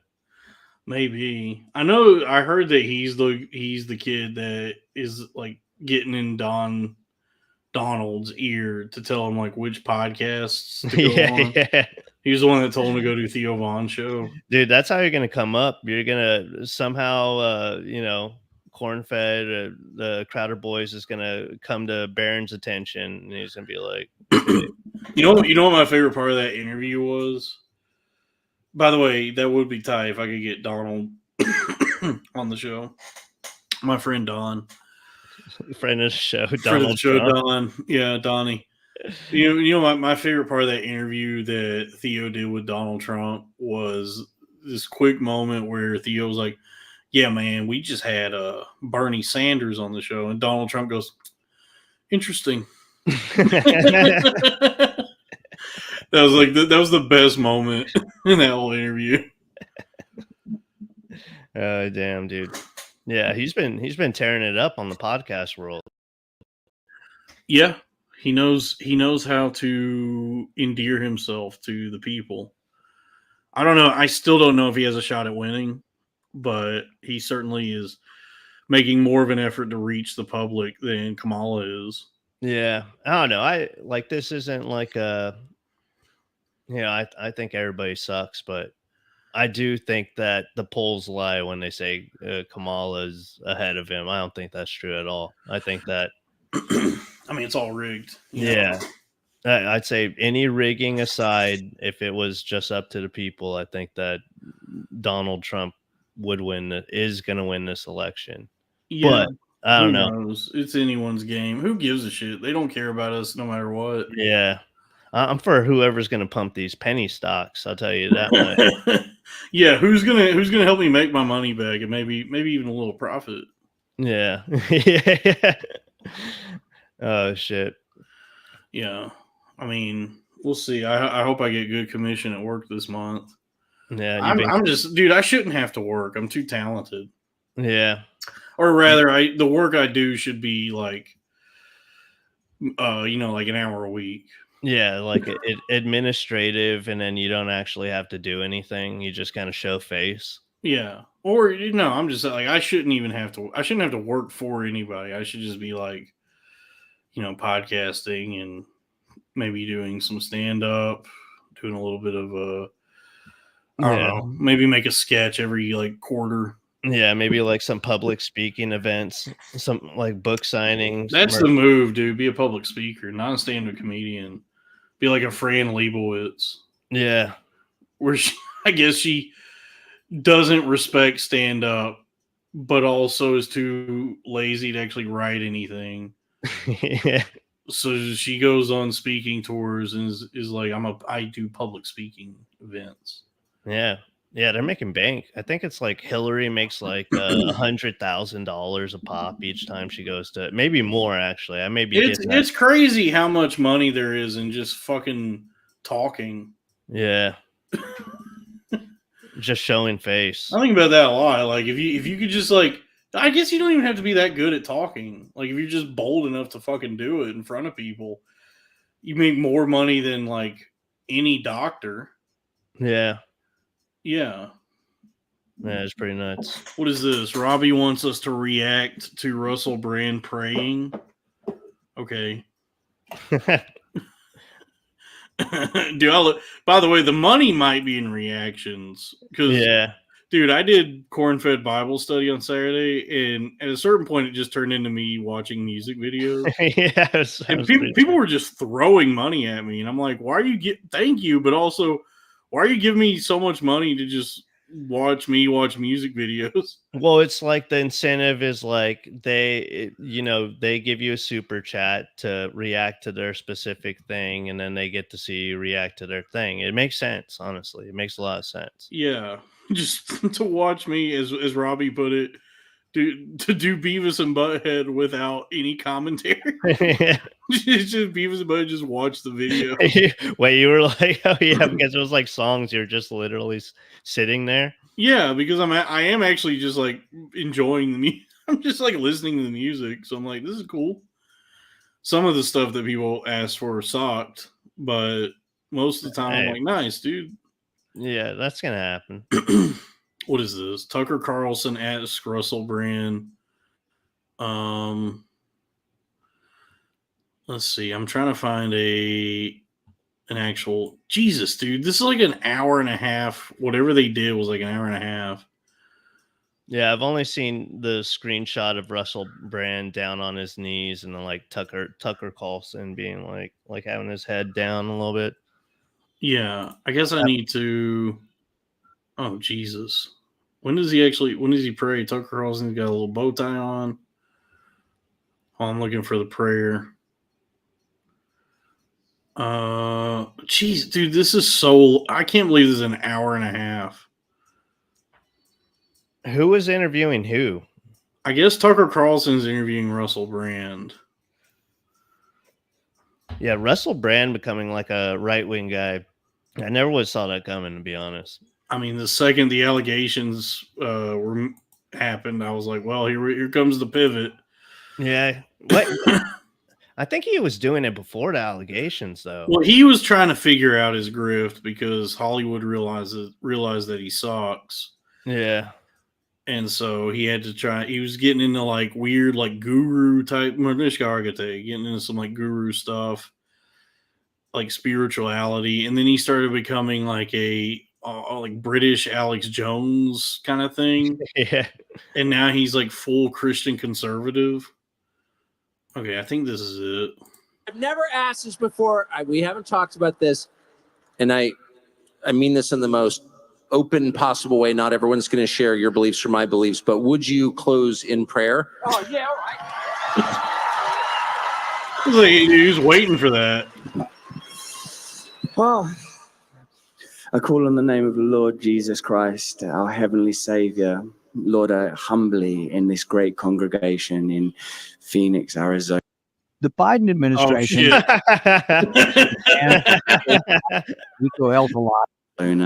With my host, Tucker Carlson, in deference to him, but in ultimate deference to you, our Lord and Savior, to whom we are all your younger siblings. And what's with all those flowers? Pray in your name that the forthcoming election be an opportunity for unity for America and for Americans, for forgiveness and for grace. That the dark and demonic forces that appear to operate at the level of the state, the deep state, and the corporate and global world experience your light, Lord, that we are guided, that you guide all of our tongues and all of our words and all of our hearts, that we feel your forgiveness and that we feel your grace. Thank you, Lord, for the many gifts that you have bestowed upon us. Thank you for the glory of consciousness itself in which we can experience you and live you. Thank you for the beauty of nature in which we see your wisdom and your creativity and your infinite glory. Thank you, Lord, for the many leaders, and thank you, Lord, that you were born and died that we may be forgiven and that we may have eternal life, not through merit or anything that we have individually achieved, for surely all of us are fallen, but in your holy name we are forgiven by your act of redemption, by your sacrifice. In your name we pray. Amen. Amen. Yeah, he really does. Russell Brand, ladies and gentlemen. He does seem to be mixing like the Love Guru with Alex Jones, with Kenneth Copeland, with Kenneth Copeland. Yeah, it's a little bit of Joel Osteen, a little bit of Alex Jones, a little bit of Rush Limbaugh in there, some Love Guru, some Tony Robbins.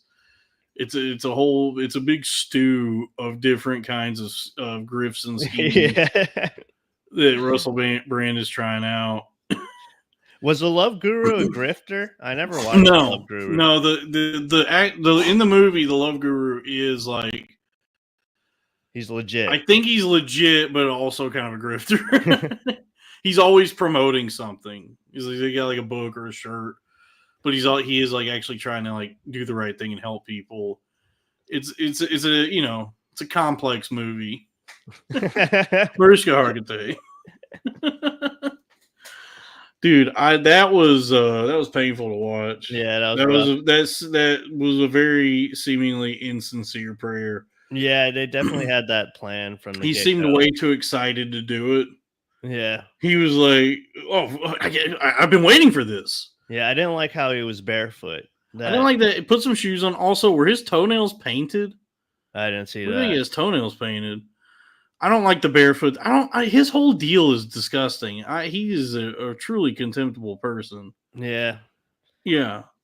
Yeah, it's like who he played in Forgetting Sarah Marshall really is him. Yeah. That's probably why that movie and Get Him to the Greek Yeah, were good in the only things that he was ever good in, because he just got to be himself. He just got to be like a sex addict asshole. Yeah, because I never saw him in anything else where I thought he put on a good performance. I can't think of anything else he was in. Arthur. He did a fucking shitty Arthur remake where it was him and Luis Guzman. What else was he in though? It was very short lived. Yeah, his time as like a Hollywood star was not. It was a flash in the pan. Was he a stand-up? Yeah, he did really bad stand-up comedy, because like his stand-up actually was very love guru-ish. He would always talk a lot about like divinity and fucking chakras and shit. Damn, yeah, that sucks. I'd hate to be that kind of guy, like a chakras guy. Oh, dude. I mean, there might be something to it, because when I tried going to yoga classes, even though I was like really bad at it, I did leave the class each week feeling pretty good. Yeah, I mean, he does seem like the kind of guy that'd have sex with that girl that you really liked for a long time, the hippie girl. What hippie girl? The one. Shannon Blake. Yeah. That seems like her type of dude. You know, just talking chakras and like spiritual energy and shit like that. Chakratua. Chakratua. Mariska Hargitay.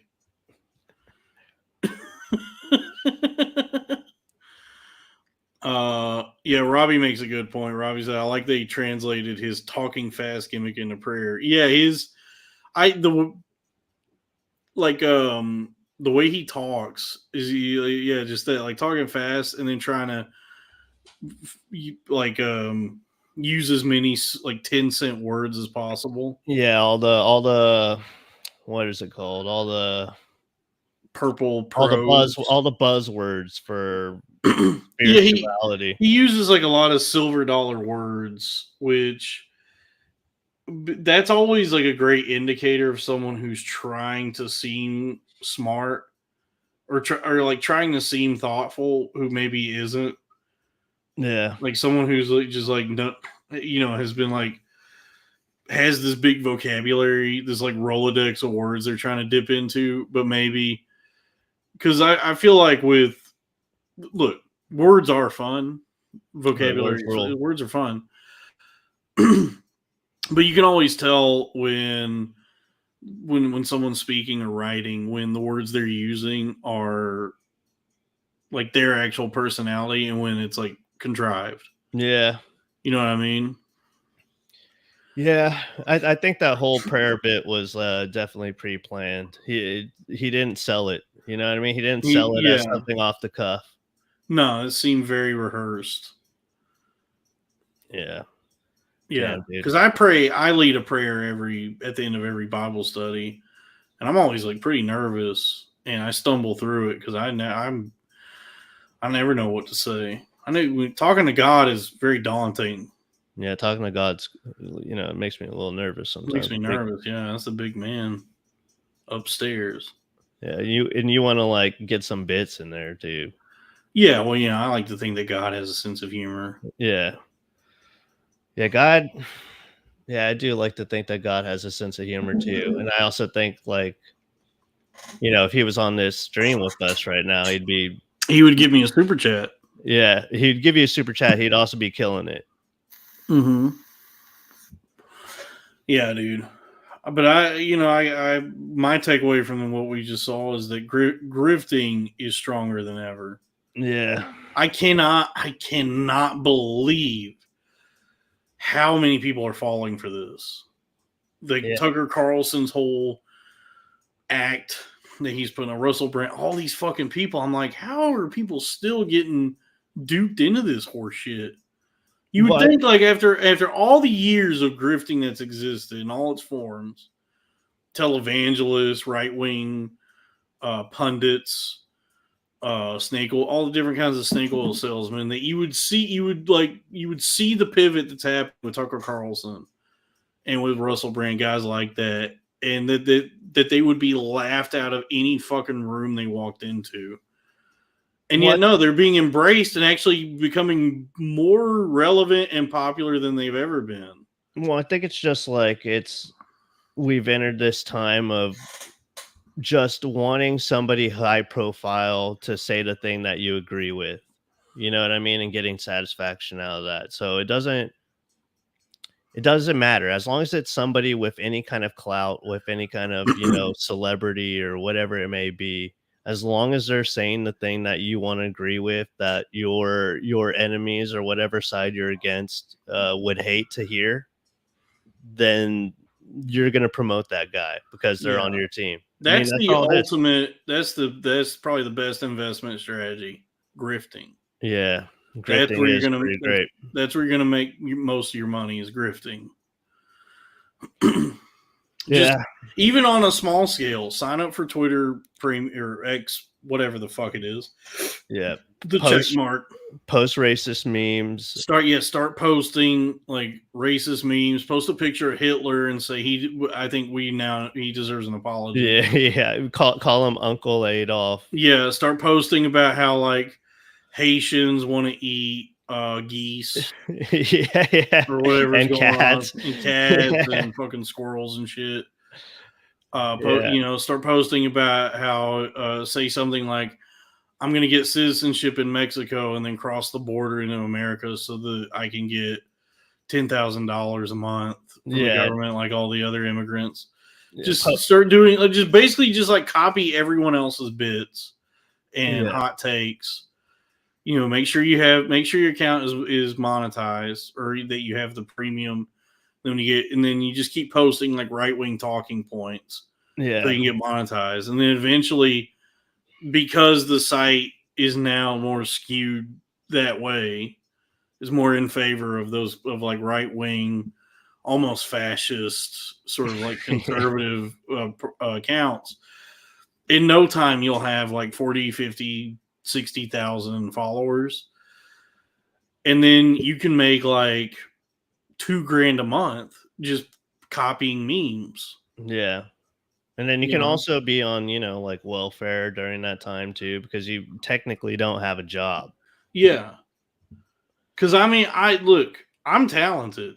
I'm very clever and creative and very good at making people laugh.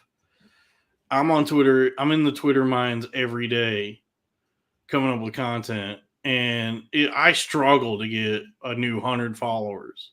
Yeah. Fucking. Trust me, I know, brother. Yeah. Fucking some dipshit account like Zero HP Lovecraft will just like post a 3-paragraph fucking, you know, you got to click see more to read it, one of them, and get like 1,000 new followers that day talking about like great replacement theory. Yeah. Or you know, the how the not only is illegal immigration wrong, legal immigration is wrong. Yeah. And talking about race mixing and how race mixing is diluting pure blood white people and it's white genocide. Like, just hit all the talking points and then make a couple grand each month. That's anyone can grift. Yeah, that's my fucking self-help book that I'm gonna, you know, anyone can grift. Yeah, you can double dip too. You can have one right wing account and then one left wing account. So then you're hitting all the left wing talking points. You're hitting all the right wing Yeah, of talking course. You points. never have to use your own picture or name. Yeah, yeah. You You just know. have like a picture of a cat with like a I don't know bow tie on it or something. Whatever cat turd does. Yeah. Yeah. Like Damn. for all we know, like Howling Mutant could also be like feminist next door. Yeah, Howling Mutants, AOC. Yeah. You know what's funny? You know what's funny about those accounts like that, like Howling Mutant and Lo-Fi Republican, all those guys? They talk such a big game, but they're the biggest fucking pussies I've ever seen. Because I lightly criticized Howling Mutant, and he got so pissy with me about it, and like like I said, I made a comment because he's like doing more and more like political hot takes, Yeah. and they all suck. And I made a comment that Howling Mutant's really falling off the further we get in this election season. And he commented and was like, "Who fucking asked?" and unfollowed me. And so he's like, that's what's funny about these guys is they're just as sensitive as like the trans people that they want dead. Yeah. Oh shit. Yeah, Howling Mutant has been going off the rails, but I mean, it's all part of grift. I think Yeah, it's not. well, Howling Mutant is when I first found that account, I was like, this guy's pretty funny. These is like even more deranged, unhinged drill almost. Yeah, like he's like really going off, but it wasn't like terribly political. And now more and more, he's just posting like sincere political opinions. And I'm like, no, don't. He knows where the money's at. He does know where the money's at. Let's see. What's the last thing he posted? Let's look at that up. Because I still follow him because like every now and then he posts something that's like pretty funny, but you have to sift through his fucking horseshit political ideology, which is it's all stupid. Yeah, I think I've muted all those guys by now. Yeah, see, here we go. 6 hours ago, he posted, "I squirm like a frightened mollusk when I get dome." That's funny. I like that. I squirm like a frightened mollusk. Yeah. I don't think mollusk can squirm. I don't know. And then 10 hours ago, he commented on a picture of Caitlin Clark, and he said, "She has the talent and sex appeal of a young Larry Bird." That's pretty funny. That's pretty funny. How many views did that get? 54,000. Ooh. Yeah. Yeah, so he can be funny, but I don't want to know. I don't give a shit about his fucking political ideology is stupid, and political hot takes are all mostly bad. Yeah. There's a guy like Howling Mutant that I think is kind of funny. I don't want to say his name because you'll get demonetized, but he used to be called FF Slur Jackass. Oh yeah. We've talked about this gentleman. Yeah. Yeah. I don't know what his strategy is. I think he goes for a quantity over quality posting strategy because he'll just post what seems like just every stupid thought he's having throughout the day. Yeah. Which I guess works because his account is pretty big. Yeah, I think it's endearing. Yeah. I like that. I like a retard posting whatever comes to their mind, regardless of how stupid, how retarded it is. I like that kind of stuff. Yeah. Yeah, that's true. That's what does well for me is like when I post something really dumb. Yeah. Yeah. Like if I like when I hit the comments on a woman, and I hit her with "What you getting into tonight?" and just have a quick interaction and then screenshot that, repost it. It's funny how you're getting like known for that too now. Like you're like known for the titty videos. Now you're known for like asking every OnlyFans girl like what they're getting into. What you get? Yeah. Yeah, and just seeing who responds and seeing if we could have some nice banter. that I can mine for content. Yeah, you can lightly sexually It's also, harass. it's not even sexually harassed. It's like so innocent. It's such an innocent question. That's what got me, dude. That one lady who fucking cut her arm off. Wait, what? Ooh, $2 from Spanky812. God super chats us all with his blessings. Yes, amen. Amen. Oh, amen. Right, isn't it? I just praise Jesus. I'm Russell Brand. It is. I am. No, that lady who cut her arm off. Wait, like literally cut her arm off? Duck. Do you know Duck? No. Wait, she literally cut her arm off? She calls herself Duck. Lauren Duck. Years ago. I forget how long ago this was. She was drunk driving a Vespa, I believe, some kind of motor scooter, and crashed it into. She crashed it, and somehow a yield sign or some kind of sign sliced her arm off. Jesus Christ. Yeah, and so then she got kind of internet famous, because she was a hot girl with one arm. Dude, hey. Like she had a Tinder profile that blew up where it was like, I can't remember all what it said, but it said like occupation arms dealer. It was like, it was all cutesy jokes about one arm, and she had a Twitter account for a while that was like huge, where she would post like jokes and then thirst traps, and it was a big account. I think she got banned or something, and now she's back on Twitter. And so the other day, I think it was yesterday actually, she posted like a selfie. Yeah. And she's very cute.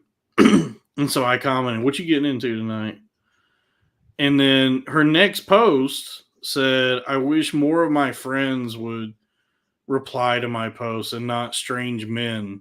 And then I looked back at the post that I commented on, and she deleted my comment. and then she just went ahead and deleted the whole post anyway. Which, I mean, in her defense, this isn't just like a deranged OnlyFans girl who is just mentally ill. I'm sure Lauren Duck probably does have some sort of mental illness, but she probably is dealing with a fair amount of trauma from cutting her arm off, losing her arm. Yeah, she probably struggles with that. Yeah, dude, I'd be fucking really upset if my arm got cut off. Yeah, I matched with this girl on Tinder who ended up having like little stub arms. Like it was like she had her like whole forearm, or she had her whole like upper arm, but her forearm, and they were like little stubs. Like it was like 1/3 of a forearm with hands on it. And I couldn't tell at first because in all of her pictures, she kind of it's gonna look really big in that. Dude, like in all of her pictures, she would like angle herself, or it would just like be like her chest up or something like that. How did she take the picture? No, it was like people taking pictures of her. Oh, okay. And like I was like, dude, this girl's like really hot. She has like big titties. She has like a nice face and stuff. And then there was just one picture. There was one picture where you could kind of see her arms. And I showed Miguel, I was like, is there something fucked up with this girl's arms? And he was like, dude, she has like little stubs. It was weird. She has like T-Rex arms. It was pretty fucking crazy. I tried talking to her and we talked for a little bit and then she ghosted me. Damn, you got ghosted by a gimp? Yeah, dude, I got ghosted by a T-Rex ghosted? Yeah, dude, it was crazy. That sucks, dude. But I was kind of into it for a while. I was like, I'll dude, there's nothing better. That's my fantasy, is to be with a woman who is reliant on me in some way. Yeah. Who needs me to like help her and save her. Yeah, I also got ghosted by a trans girl who was like pretty like probably for the best, Drew. Yeah, probably for. I don't know if I'd go down that road if I were you. Yeah, I don't know. Does not seem like something you actually want. She was like passing. I didn't want it, but I was also like lonely enough and like kind of like horny enough to be like, well, maybe I don't know what I'm into until I try it out. You have to keep in mind that.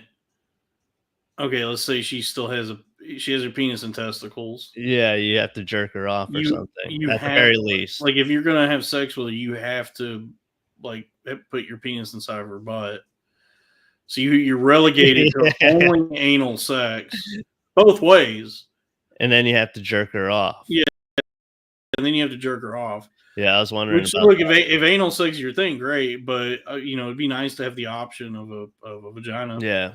But yeah, she ghosted me as well. By the way, Drew Robbie says you got phantom limb. Yeah, so if you're into the whole trans deal, that's great. Nah, not But really. it doesn't seem like something you'd be into. That thing you showed us the other day, where that lady was gonna go, like, we would have gotten drinks with you, but she says she's in an open relationship. Oh yeah. I'm like, dog, I have tried going down that road. I've entertained that before, and it's just like, nope. Yeah. Not my thing, man. It does. I mean, it would suck if I thought she was cool, but then if it was just because what is it basically like? If you're fucking a girl that's in an open relationship, is just like a friends with benefits thing, but you don't have to actually do anything. Yeah, but I mean, I yeah, I guess it depends on what you want. Yeah, true. Because I'm gay, I guess, because I'm more. You're romantic. I'm a romantic dude. I'm trying to court. I'm trying to woo a woman and find a life partner. Yeah, I suppose. So yeah, I think that for some people, I'll have sex with this woman who's also having sex with her boyfriend, and who knows who else. yeah, true. But then you try to tell yourself that you're going to be cool with this, and the whole time you're just twisting yourself in knots. You turn yourself into a damn pretzel.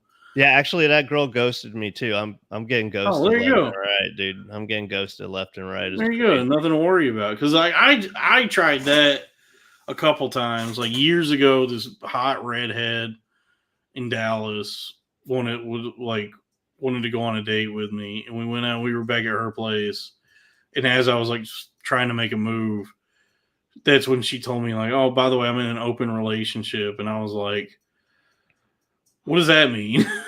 I didn't even know what it was at that time. I was like, what do you mean by that? She's like, well, I have a boyfriend, but we date around. And I go, you could do that? Is that legal? Yeah, I've actually done that. I've hooked up with a girl who was in an open relationship. It was it was right before I moved to maybe a year before I moved to New York City. I had gotten out of a relationship, and there was this girl I worked with who was in an open relationship. And I knew about it, and I just I don't know, maybe it was a couple beers deep, and I was like, maybe I should just text her. And I texted her, and I started talking about how I wasn't dating this chick anymore. And then she told me she wanted to hook up, and I was down and stuff. I ended up hanging out with her, and we hooked up.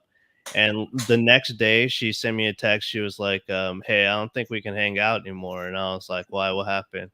She was like, well, I was telling my boyfriend about how we hooked up, and he had a panic attack, and he said he doesn't want to be in an open relationship anymore. Oh, surprise, surprise. Yeah, yeah, basically. I That's feel the other thing is that this shit doesn't really work for almost anybody. Open relationships, polyamory, people think they're going to somehow circumvent the way humans just are. Yeah. For the most part. And then one or more people is on the cusp of killing themselves at all times. Yeah, I do think that open relationships are just for women. It's just for them to. It may, if even, I feel like there's a lot of people trying to trick themselves into being more, I don't know, liberated than they actually are. Because a lot of times you see these open relationship people and poly people, and it seems like they're going fucking crazy. Yeah, it does not seem to be working for them. Even people that just have a bunch of casual sex, which is women. The women I've known seem like they're out of their fucking minds. And it's not until they finally hit the wall and have to settle down, and then they get into some kind of whatever stable relationship they can finally settle into after their years of whoring, is when they Yeah. seem to finally like calm down a little bit. And then, but all those years of sucking and fucking, they were just out of their fucking minds the entire time. Yeah. That's like Natalie Cuomo. Mm-hmm. Yeah. Or dude, I mean, I got hit with that when I was my little thing with that crazy Puerto Rican bitch. I shouldn't speak ill of her. She was very sweet. She was very nice. Yeah. But she was young, college student. no. I was When I robbing. I was doing a little bit of Kumia. when at the I met her, time. she was so mean. What's she mean? I don't know. She was so mean. She might have been mean to you. I don't know. The extent of our interactions were like we would go on dates and then have sex, and then but Yeah. like we didn't hang out that much. She was like really weird about that. She did not want me to like meeting any of her friends or family. Uh-huh. I guess she was embarrassed because like anytime she would go out to do something, I'd be like, "Oh, do you want me to like come hang out?" She'd be like, "No, I want to keep this separate from my friend group." I'm like, "Oh, I guess you're just like embarrassed to be seen with me." But I'll take the pussy. Yeah, I'll take a little pussy while also wanting a sexual relationship. Yeah, it was really odd. But then it was like, however long we were together, like a few weeks, was when she told me that she would like to be able to suck and fuck a bunch. Yeah. And so then that was kind of where it killed it for me, because I was like kind of getting invested in this idea that we were going to be together. Yeah. Even though she didn't want me to ever meet her friends or family. Yeah. I was like, maybe one day she'll decide she actually likes me. Around. Yeah. But then like when she told me that she wanted to, sow her little wild oats because she just lost a bunch of weight and she was like 21 or whatever. That was kind of where it died out for me. Like the next few times we hung out, I was not into it. You're checked out. Yeah, because I was like, we'd be in bed together and I'd be like, am I even the first person she's done this with today? Yeah. How many guys has she fucked before she came to my apartment? Yeah, true. You know what I'm saying? Rough. That's why you don't go down on ladies, gentlemen. I'll never do that again. Fucking never do that shit again, dude.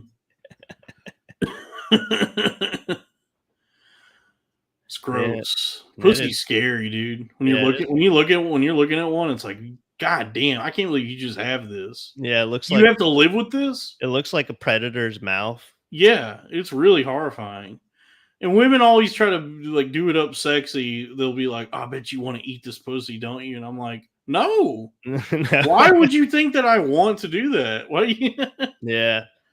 Yeah, I think I only ever do it just because I want to get a blowjob. Right. You think I want to do the thing that's going to only make you feel good? Are you psychotic? Are you just insane? Are you retarded? The only reason I would do that is because I'm expecting something in return. Yeah. I'd rather not do it.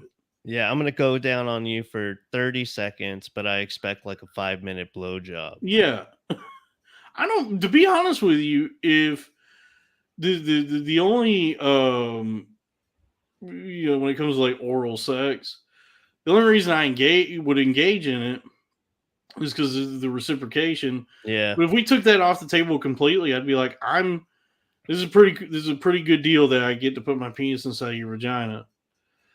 Mm-hmm. To just have sex with you and not have to worry about any of the mouth stuff. I'm fine with that for sure. Yeah.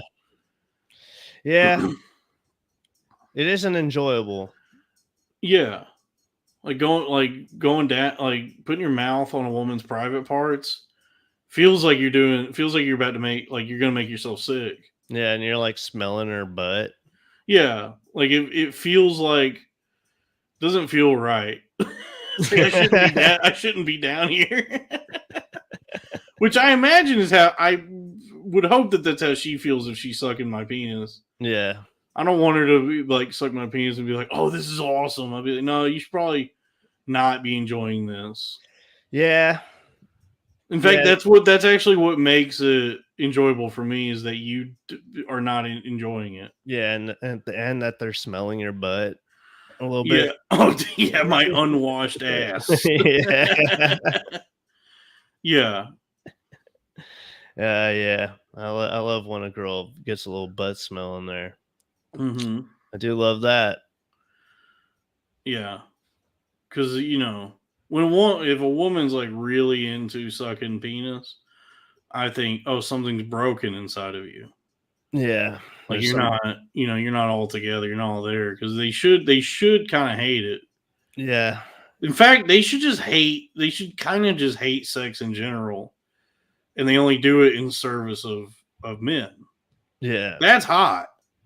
The fact that she's like doing it only because she wants to make me feel good. That's what's attractive to me. It's Yeah. not that she's even trying to feel good at all. It's just that she loves me so much, she's willing to suffer through something she doesn't even really enjoy. Yeah. Yeah. That is pretty hot, actually. That is hot. That's hot. That's hotter to me than a woman who is like has a high libido and loves sucking and fucking. To me, I'm Yeah. like, ew, gross. You're a whore. Yeah. There's some kind of trauma there. There's Yeah. some kind of, Some there's screws something, are loose. yeah, there's something icky there that I don't like. Mm-hmm. I get that. You know what I'm saying? Yeah. This isn't financial This advice. is not financial advice, dude. My portfolio is so fucked right now. Yeah, Dude, today was like probably the biggest drop in a single day I've had. Yeah. I was like, dude, I'm so fucked. Yeah, I know when you posted that picture of like the drop off, I was like, holy shit, dude. Thank God I'm the 6-figure salesman. I make tons of money, in Yeah. other ways. It's So gonna come back. yeah, money comes and goes. That's the other thing is that's the money making mindset. That's the money mind. Is people who are like cling to money, who are very miserly and frugal and like are always stressed about it. Yeah. That's the poverty mindset. The money getting mindset is just understanding money comes and goes. Yeah. You're like, oh shit. But I'm One down. day you're up 30 grand, next day you're down 40 grand. Then it's ebbs and flows. Yeah, it has to be like water off a duck's back. Water off a duck's back. Hawk off a Tua. Spit on that thing. Yeah, dude. That's another great investment strategy. Go viral. Yeah, go viral for talking about blowing guys. That has had Damn, dude, that's the longevity of Hawk 2 has been very surprising. Yeah, dude. I think it's only gonna get stronger. It seems like she's successfully like leveraging that into a media career. Yeah, she's gonna be the next Catch Me Outside girl. She didn't even need an OnlyFans. Yeah. So like she started a podcast because I think she's just like she's charming enough. Yeah. That she can appeal to like that probably big percentage of America that's like into like the Kelsey brothers podcast. Yeah. Like the kind of people who listen, like for guys like us, when you see like the top of what are the top 10 podcasts, and it's like Dax Shepard, and fuck it, whatever's that, those shows that we never think of, that you realize like, oh, these are the shows that most people are listening to. That's probably where she'll fit in. Yeah. I think part of her like appeal is that she didn't do an OnlyFans. Does that make sense? Like it's like there's like mystery there now. Well, it's that. Yeah, I think it's just that she does not want to exploit herself that much, because it seems like she comes from a pretty conservative environment. Yeah, and I mean like I don't know, what socially conservative? Is that it? Yeah. Like she doesn't come across as like she might be Republican, but it seems like she's a little more well-to-do kind of button-down lady. I doubt that she's done a lot of spitting on anything. Yeah, it kind of seemed like that was insincere. Yeah, I think she just was like joking around. Yeah, drunk and Just joking drunk and trying to be funny. And then it somehow turned into this global phenomenon where she's getting flown out to speak at a crypto conference in Yeah. like Korea. Probably has a multi-million-dollar podcast deal right now. Yeah, it looks like, well, she signed on with Jake Paul's, I think his like sports betting network. I don't know what it is. Yeah. Yeah, that's been, we've not seen a meme like this have this kind of launch. Yeah. Maybe It's not since Harambe, I would say. I mean, the Costco guys are having a good run, Yeah, Costco guys are fucking killing but it. they wish they were Hawk Tua. Yeah, I think it's funny that there was that girl who said the N-word in that video, and And she she's tried still to. trying. Yeah. Like, dude, I follow her on Twitter every day. She's just posting like the N-word and different slurs and trying to hit all the right-wing talking points. Yeah. And nobody gives a shit about her. No one's even upset with her. I just see her post, and it's just like, the N-word. And it's not even that there's people upset with anything she's doing. She's completely off the radar of anybody. Yeah, dude, Hawk Tua just knocked her off the map. I mean, she was already off the map, but she's like memory hold now. Oh yeah, yeah. Hawk Tua is existing more in the collective conscious than an assassination attempt on the former president. we collectively, all of us, probably think about Hawk Tua more than Donald Trump getting shot. Which is pretty astounding, pretty remarkable. Yeah, that is pretty crazy how fast that got memory hold.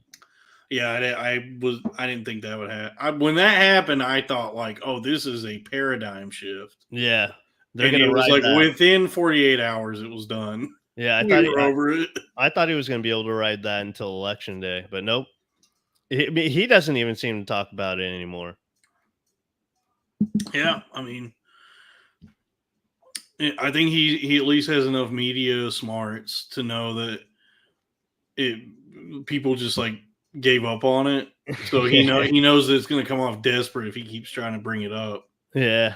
Because I've seen some people say like, oh, he's probably just like traumatized from it. And I'm like, I doubt it. Yeah. He doesn't seem like the kind of guy that experiences trauma, or at least in the way that we think of it. Yeah. No, he kind of seems like when it happened, he was like, this rules. Yeah. Yeah, he was. It got him pumped. Yeah, because he's so business minded, and he's been in the media for so long. I'm sure as soon as it happened, like whatever the way his mind works, he saw the way he could play this and immediately was doing that. Yeah, and then as soon as he realized it's not working, just was like, okay, I'm not going to do that anymore. It's time to go on some podcasts. Yeah. It's time to do Milk Boys. Yeah, which honestly, that is what's great about Trump is the fact that he's willing to be malleable. He doesn't. He's willing to appeal. Whatever he's got to do to appeal to people. Yeah, he can adapt. Yeah, he can adapt to any situation. Yeah. Yeah, dude. But yeah, I don't want to be a loser anymore. So I probably am going to cool off on the investing in stocks until I make some money on the ones I have. How many investments do you have right now? Like how many are in your? I went way too hard. I went way too hard, man. I'm way down, way down, like a staggering amount. Considering what I should be doing with my money, this is wildly irresponsible what I've done. Yeah, because I should be like building my business and getting everything ready to live like a fruitful and rewarding life. And every day I'm like, Oh, I don't know if I can recover from this. You'll never financially I'll recover. never financially recover from this.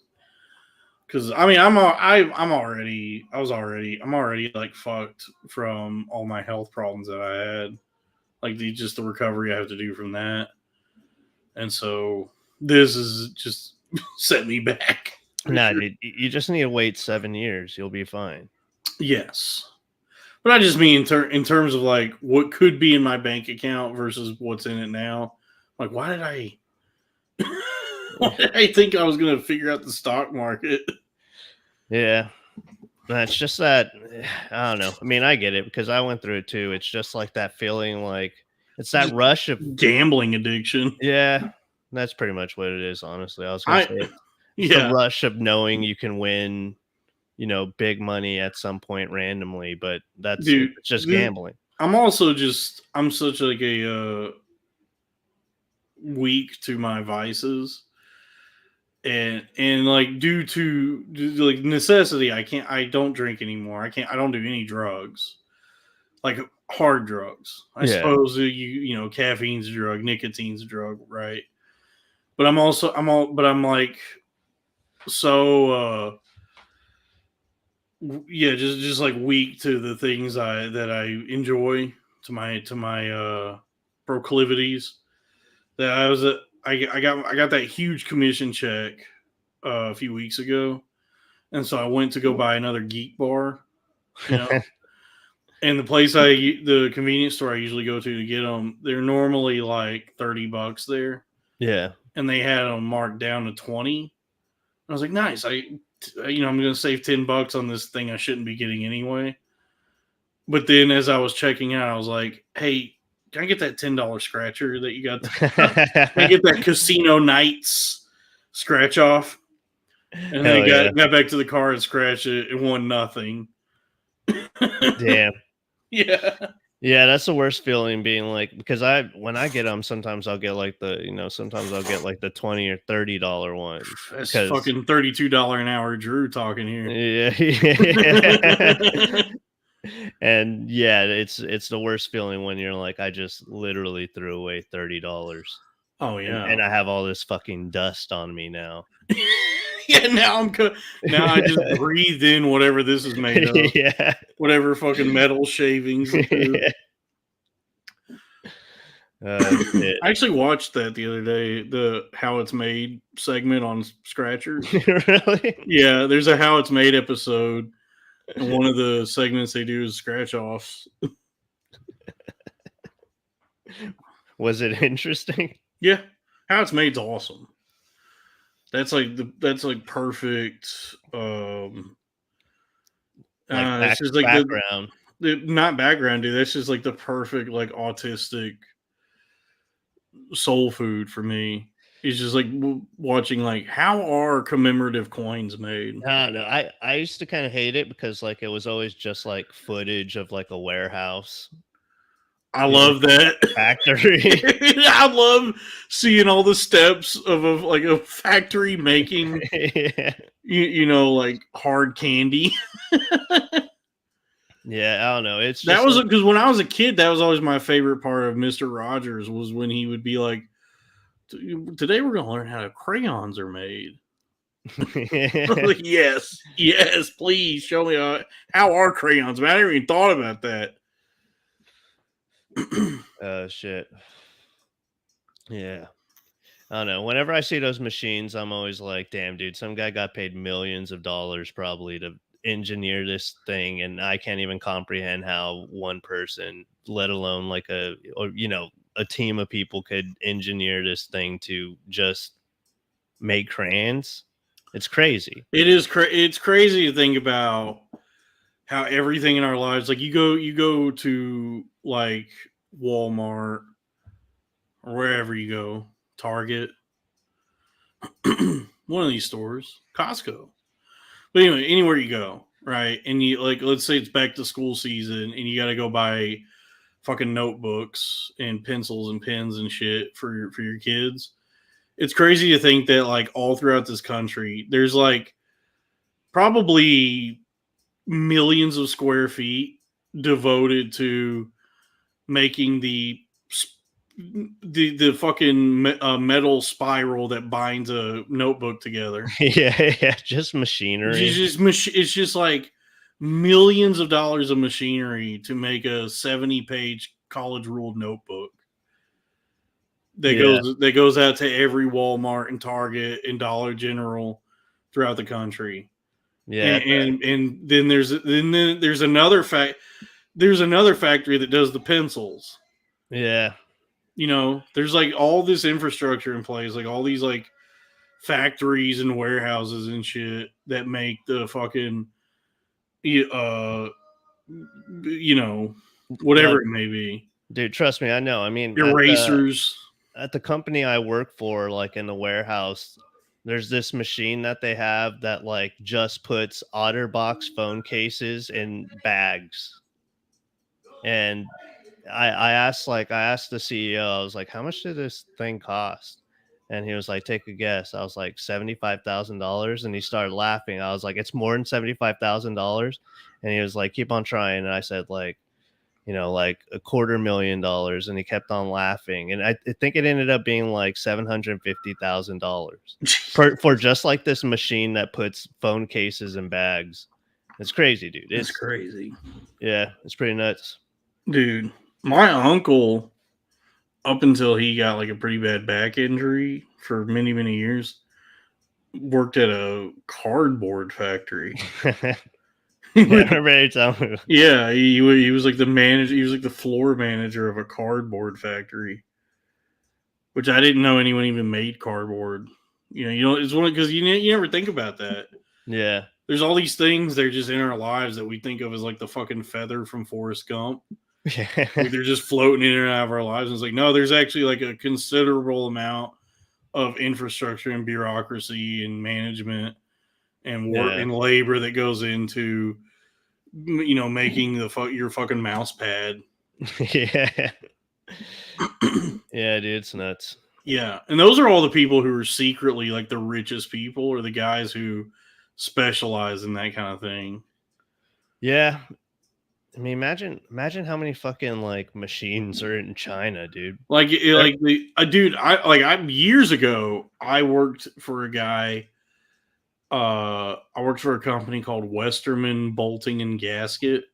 Yeah, and it was a company that specialized in nuts, bolts, and gaskets. That's all they did. And this guy was like a fucking multi-millionaire, the owner of the company. And I worked in the office of the warehouse, so I would just like put in orders and send them over. But it was like a full operation of like, you know, Mexicans in there. Yeah. You know, constructing, making like bolts and nuts and gaskets and shit while making minimum wage. Well, yeah, probably making less than that even. Yeah. And the owner of the company, you know, he had another warehouse somewhere and had all these deals going internationally. Like he had a Chinese connection. But he only made nuts, bolts, and gaskets. And he was rich. He was richer than God. Yeah. Yeah, it's pretty nuts. Yeah. Yeah. CEO of my company has like 3 different companies that he manages out of our like office. And then he's also the employee for like a company himself. Like he doesn't even own the company. He just works for them and takes phone calls all day. It's crazy, dude. He has so many streams of revenue. It's nuts. Yeah. That's how you gotta diversify. You know. True. I got two YouTube channels of which I'm a part. Corn Fed and the Crowder Boys, which means I've also got 2 Patreons.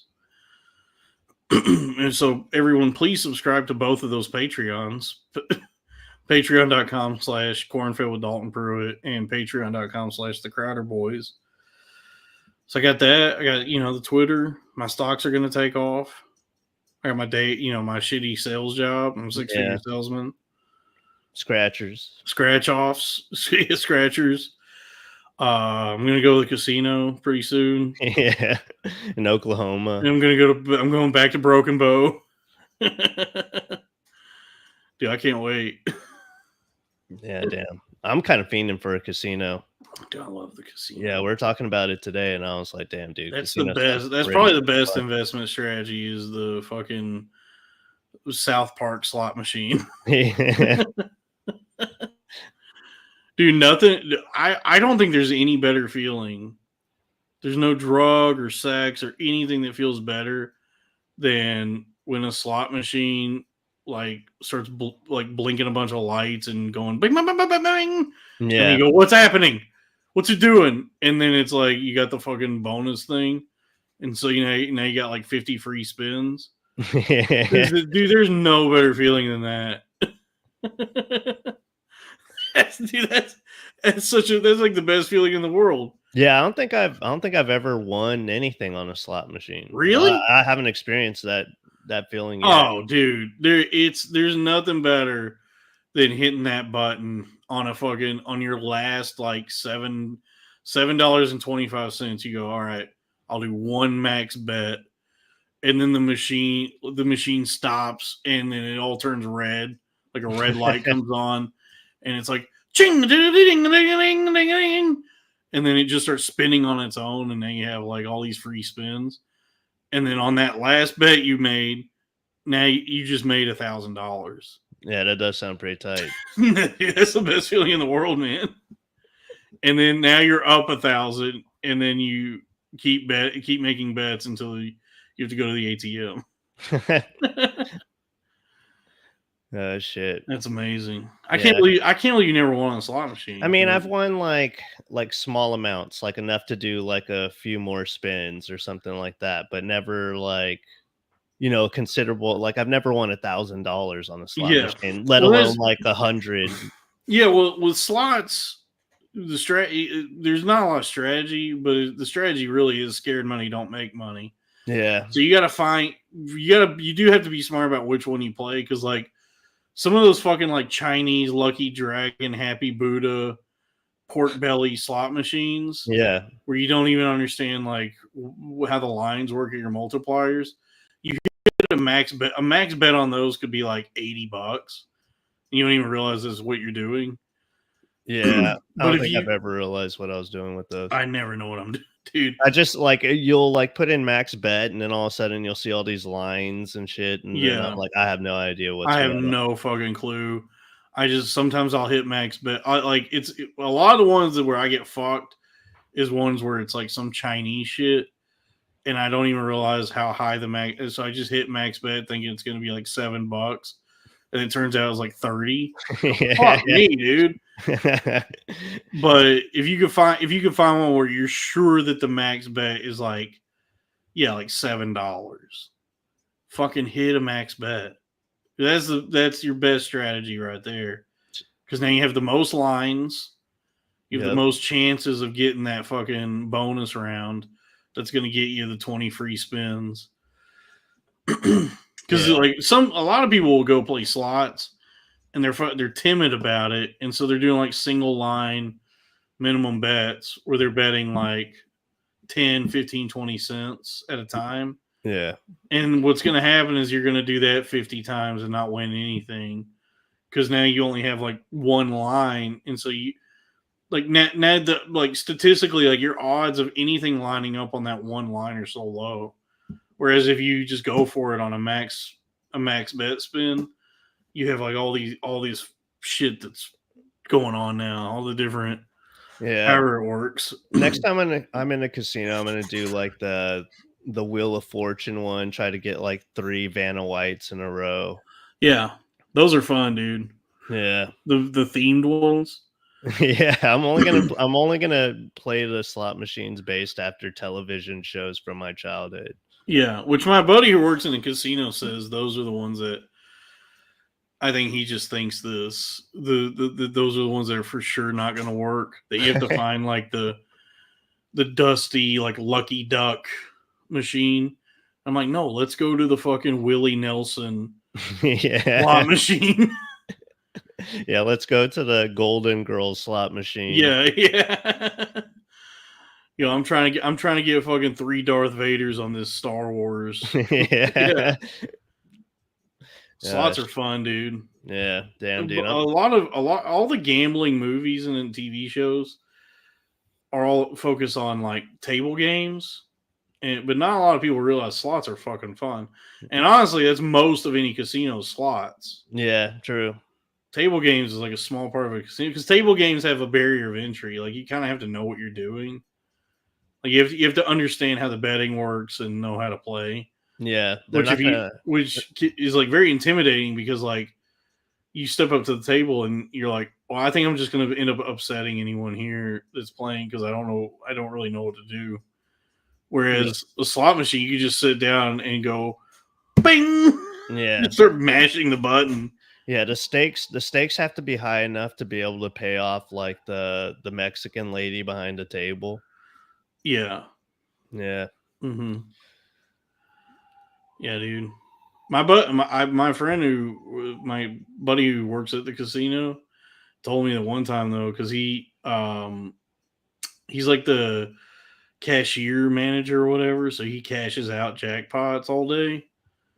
So like people win and then they come to him to get their money. Yeah. He was telling me like one day somebody made like a 20-cent bet at a slot machine and won $900,000. Jesus Christ. Yeah, and they tip, and usually you tip out the, like if you win that big, it's like customary to tip the people at the casino. Yeah. So they left like I think like $1,000 tip. Damn. That'd be a nice day for everybody. Yeah, isn't that crazy that's like you don't have to do that, but that's like expected of you that if you win in a casino that you have to fucking tip these people. Yeah. Like, do why? you have to pay taxes on that? Oh yeah. Oh Jesus Christ. Yeah, for sure. I think like smaller amounts, no. But if you hit a jackpot like that where you got to go to the fucking cage and cash it out, I think they make you fill out tax forms. That's crazy. Yeah. I guess it makes sense. It's not crazy, but it's crazy that they're taking our fucking winnings like that. Dude, if Trump was Israel got to get their money. Yeah, if Trump was like, I'm not going to tax gambling winnings anymore. Dude, he would have my vote. Yeah, if one of his policies was, we're not going to tax gambling winnings, dude, you have my undying loyalty. Yeah. Why is no politician talking about this? Why the fuck am I getting taxed on jackpots? Yeah. There's only like 10 people that affects a year, but still. Dude. Damn, dude. Yeah, that is like something I fantasize a lot about. Like if I had like a ton of money, I would love to be someone who could like comfortably go into a casino and just ball out at a casino. Yeah. Dude, because every now and then I fall down these rabbit holes of like, I don't know if you've seen the slot YouTubers and TikTokers. Have you seen these guys? No, dude, not at all. Dude, we'll get out of here on this. I gotta show you. Oh, God, what's the guy's name? Dude, it's like a whole other side of content. Like probably some of my favorite show on the internet is these guys who will film themselves at slot machines and do like high limit rooms sometimes where they're making like $1,000 bets. Oh, Jesus Christ. And you'll see a guy be like, okay, we started with 30 grand, we're down to 5, $1,000 minimum bet, let's go. And then he hits the button and then nothing happens and he goes, hey, that's Vegas for you. That's showbiz, baby. Yeah. Let's see. What is this one? Let me see if I can find like a short. Here we go. Come on. Here's the okay. This is one of my favorites. Vegas Matt. So here we go. Let me see. I'm sure this is riveting for the people tuning in. Come on, I don't care about the table games. Oh, here we go. I found one. Hell yeah.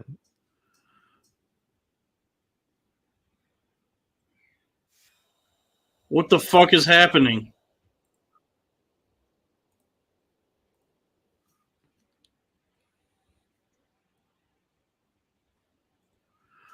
Okay, here we go. Let's see if this is a good one. Sorry, everyone. Sorry, this show sucks. Here we go. Drew, I'm so excited to show this to you. All right, here we go. This is Vegas Matt. Yeah, this is one of my favorites. This guy rules already. Dude, I love Vegas Matt. $1,500 per spin video poker. You ready? Let's go. Oh my god. Pair of eights. Pair of eights. Okay, let's get more eights. Oh, that was 1,500. All right, we'll get at least our money back, right? Yeah. He's got our money back. Oh The hand. shit. Oh, dude. This is like heroin. Oh! Oh damn. Oh, Get my. an ace. How much is an ace? I don't even have any idea. How much is an ace? 40,000. What Ace, the ace, fuck? ace of spades. Let's go. I'm scared to push the button. What Dude, the he just won fuck? 40 grand, dude. Oh, that's so beautiful. How does this happen to me? Oh, I lead a charmed life, I guess. Oh, backup hand. This is not Oh, good. wow. This is not good for me. That's Dude, I do it right, dude. I'm happy for him. I'm like, dude, that was like drugs for me. Like watching that, I was like, yes, dude, let's go, dude. when he hit, I was like instantly, I should start doing video poker. That was crazy. But the minimum, he was betting $1,500 at a time. That's, I can't even imagine. I can't imagine just throwing $1,500 to chance like that. That's fucking insane. Dude, imagine pressing a button and this now the whims of fate have your $1,500. That's crazy. Kind of what the Robinhood app is doing. I mean, that is essentially what we're doing, just gradually losing it. Yeah. Oh, dude, but that dude, just watching that is like that's how you know that's how I can tell like I'm such a fiend for this kind of shit. Just watching that made me. I was like, yes. I wonder how much money does he make off his channel, or if he just does it for the thrill of the game. He's got to be making money because he has like actually like longer videos. So he's probably how many followers? Yeah, he's got 750,000 subscribers. So Damn. Yeah, he's making money on his YouTube channel, and I don't know. You know who knows? Making money at the casino too. He's Dude. double dipping. I feel, I feel like I just did like drugs watching that. I'm like I feel so good right now. Just watching it gave me a fix. Just watching that guy win on one spin win $40,000. $1,500 though. That's fucking nuts. But I mean, I guess there's people out there with that kind of money to throw away. Dude, let's see if we can find one where he loses big time. Because I've seen this guy like lose tons of money also. Let's see. Here we go. Dude, I love Vegas Matt, dude. Drew, I'm so excited for you to fall down the Vegas Matt rabbit hole. This guy rules. I'm just gonna be going to Atlantic City all the time now. Dude, he's such a degenerate. Dude, he has videos where he's like gambling at the airport. All right, I bet I'm going to win over $1,000 here. This is a very rare 18 blue. Let's see how fast we can hit it. Get some more. 19 blue. That's getting up in really rarefied air. Okay, let's see what the fuck? Smoker. That's higher to believe. It's going to be a bell ringer guarantee. But I'm surprised it's not a smoker. $20 bet, $1,000 over/under number on this. I hope it's over. We need some multipliers. Double it. Multipliers. Multiplier. One? No multipliers. Oh, but a full screen of that guy. I'll bet it's just a little over 1,000. Fuck, dude. 50-ish. Let's see what we got. I have no idea what's going on right now. 50. All right, I bet I'm going to win over $1,000 Oh my here. god. How much money did he put into that thing? He said that was a $20 bet. Jesus Christ. How do you even win that? How do you win often enough to make content? I don't know, dude. That's fucking nuts. Dude, people are just watching us.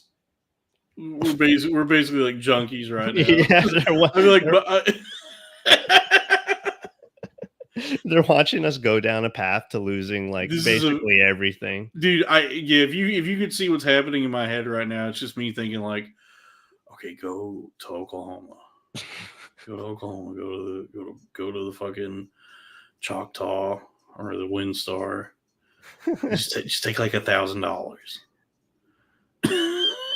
And then the next thing you know, I'm at the ATM trying to like spending $20 to withdraw $2,000. You start drinking again. Yeah. Yeah, and then I'm just sitting outside like, I need a ride. Please, I don't know what happened. Oh shit, dude. Yeah, I need to get back into gambling at casinos. That was very bad for me, actually, Dalton. I wish you had never shown me that. Dude, I know.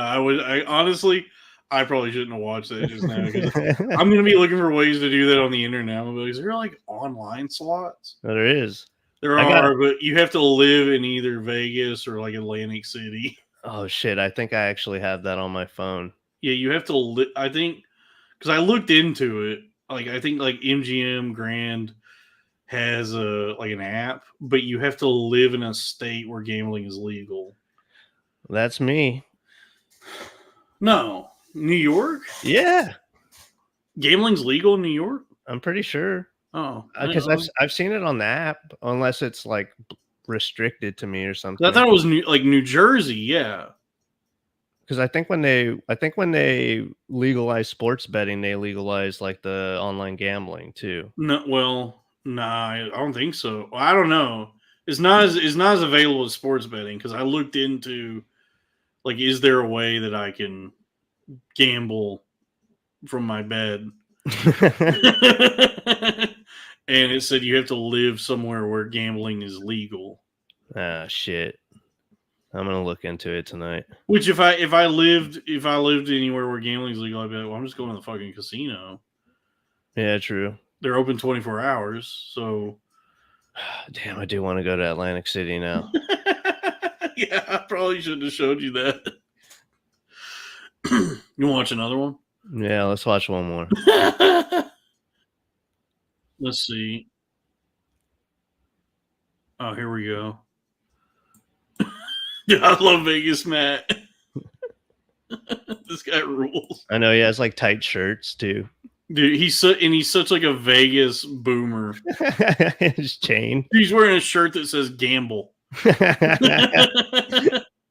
He's got a gold chain. Dude, this guy fucking rules. Max bet on this machine, $250. I like this machine. I want to show you the card peeling strategy. Let's see it. Got some Chinese symbols. On banker, right? You're always betting. All right. So they flip over one each. So then we can peel ours like this. So Oh, that's bad. that's a face card, right? Yep. Zero. So you did 0. So what do they have? Not zero. 6. You get a card, right? 6. Card for One more banker. banker. 7. Oh, What is it? It's not sure yet. Oh, 9 or 10. come on, 9. Yes! Yes. And that, my friends, is how you play this machine to win $250. Easy game. I love the peeling though. That's fun. Oh, yeah. What the fuck was that? I have no idea what What game even that just was. happened? I don't understand how any of these games work. I didn't understand any of that. But I want to play it. Yeah, me too. So there you go, folks. It's not financial advice, but we are going to make our money at the casino. Yeah, we're pulling out of the stock market. We're going to Atlantic City. Yeah, dude. I'm liquidating all of my assets, rotating into cash to take to the casino. and then and I'll make my fortune at the Fraser slot machine. Yeah, we're basically going to become Adam Sandler and Uncut Gems, but just with slot machines. Yeah. Someone in the chat, Yim Gladly says, "Is this the new show format? Watch gambling." I mean, we're about to wrap up. We're probably done now, but we've been going almost 3 hours. I wanted to show Drew a little bit of Vegas Matt because I've spent hours on that guy's TikTok just watching him win and lose tens of thousands of dollars. Jesus Christ, dude. It must be nice to be able to go throw away money like that because he has to have millions of dollars to be able to do that comfortably. You have to have like a ton of money to be able to, because some of his videos I've seen him in one button press lose like $2,000. You have to have a ton of money for that to not bother you. For him to just look at the camera and go, that's gambling. Because like anyone in my family, if that happened to them, they would be outside, they would be crying. They'd be like, I'm ruined. Yeah. I mean, I would be crying because I'd be ruined too, but yeah. No, you'd be fine. Just $2,000? Come on. Yeah, but I don't know. That hurts the soul. I mean, it's a lot of DoorDashes, yeah. It's a lot of Ubers, it's a lot of DoorDash and Red Bulls. Yeah. All right. Oh yeah, I guess this is because Skankfest is going to be in Vegas this year, so this is leading into. I'm not going to be there. Yeah, me neither. I think I was invited, Yeah. but I'm just not. Yeah, I can't go. Yeah, I'm anti Skankfest. Oh, don't say that, Drew. Friend of the show, Skankfest. Skankfest is cool. It's fun. Yeah. Yeah. Shout out to Lewis. Yeah. Story Wars. Yeah. Shout out Lewis. Shout out Big J. Mm-hmm. Just those two. Yeah. And hey, you know what? Shout out Zach. Yeah. Shout out Blind Mike. Yeah. Hey, you know what? Shout out Crack. Yeah. Miko as well. Yeah. Hey, shout out to everybody except Dave. Mm-hmm. I don't mean that. Dave is a friend of the show. Yeah. I felt like he was pretty nice to you. Yes. Surprisingly, yeah. Actually, I have no reason to ever besmirch Dave Smith because he was, in spite of the stunt that I pulled that one night, was actually very nice. Yeah. Yeah. So I'm just making a he and a haw right now, but they're all very nice people. Very supportive group of fellas. Hell yeah. Damn. All right. Well, this is not financial advice. I guess I would just close by saying if you are going to invest in WTO U-time, I guess wait until after the reverse split. Yeah. Yeah, you don't want to be in on a stock during a reverse split because that's a great way to lose a ton of money. Yep. Wait until it reverses, then buy it after it goes back under $1. Yeah, honestly, yes. So that way you'll get caught in the next reverse split, which I guess companies can just keep doing. Yeah. Because by the time I found FFIE, the one where everyone made a bunch of money, they were already on their like third reverse split. Really? Yeah, because that's why if you looked at their timeline, if you looked at the chart, I think that might be the reason why going back 5 years, it was showing at one point that stock was worth like $5,000 because the numbers are adjusted for the split. Yeah. Okay. So it was never actually at $5,000. I don't think it was ever worth that much. Because I think Tesla actually at one point was worth like $1,000 a share. Yeah, I remember that. And so people were saying that FFIE was like at one point the Tesla killer because they were saying it was worth like $5,000 at one point. But I think no, it's showing that because of the split. So prior to the split, that number was probably more like maybe $100. Yeah. That's so funny. I never even thought about that. Yeah. Yeah, because there's some stocks I have like after the split, they're like year to date goes from like $4 to like 50, Yeah. and that's just because it's like adjusted for the split. So Not financial advice. this is not financial advice. Anyway, thank you for the super chats, Sean from Pittsburgh and Spanky812. I got 3 super chats. Thank you, Drew will get some of that for his. He needs help with his door dashes. Yeah, yeah. That's one Red Bull. Yeah, but Drew, thanks for hanging out for 3 hours. You said Dork Court is coming back without you.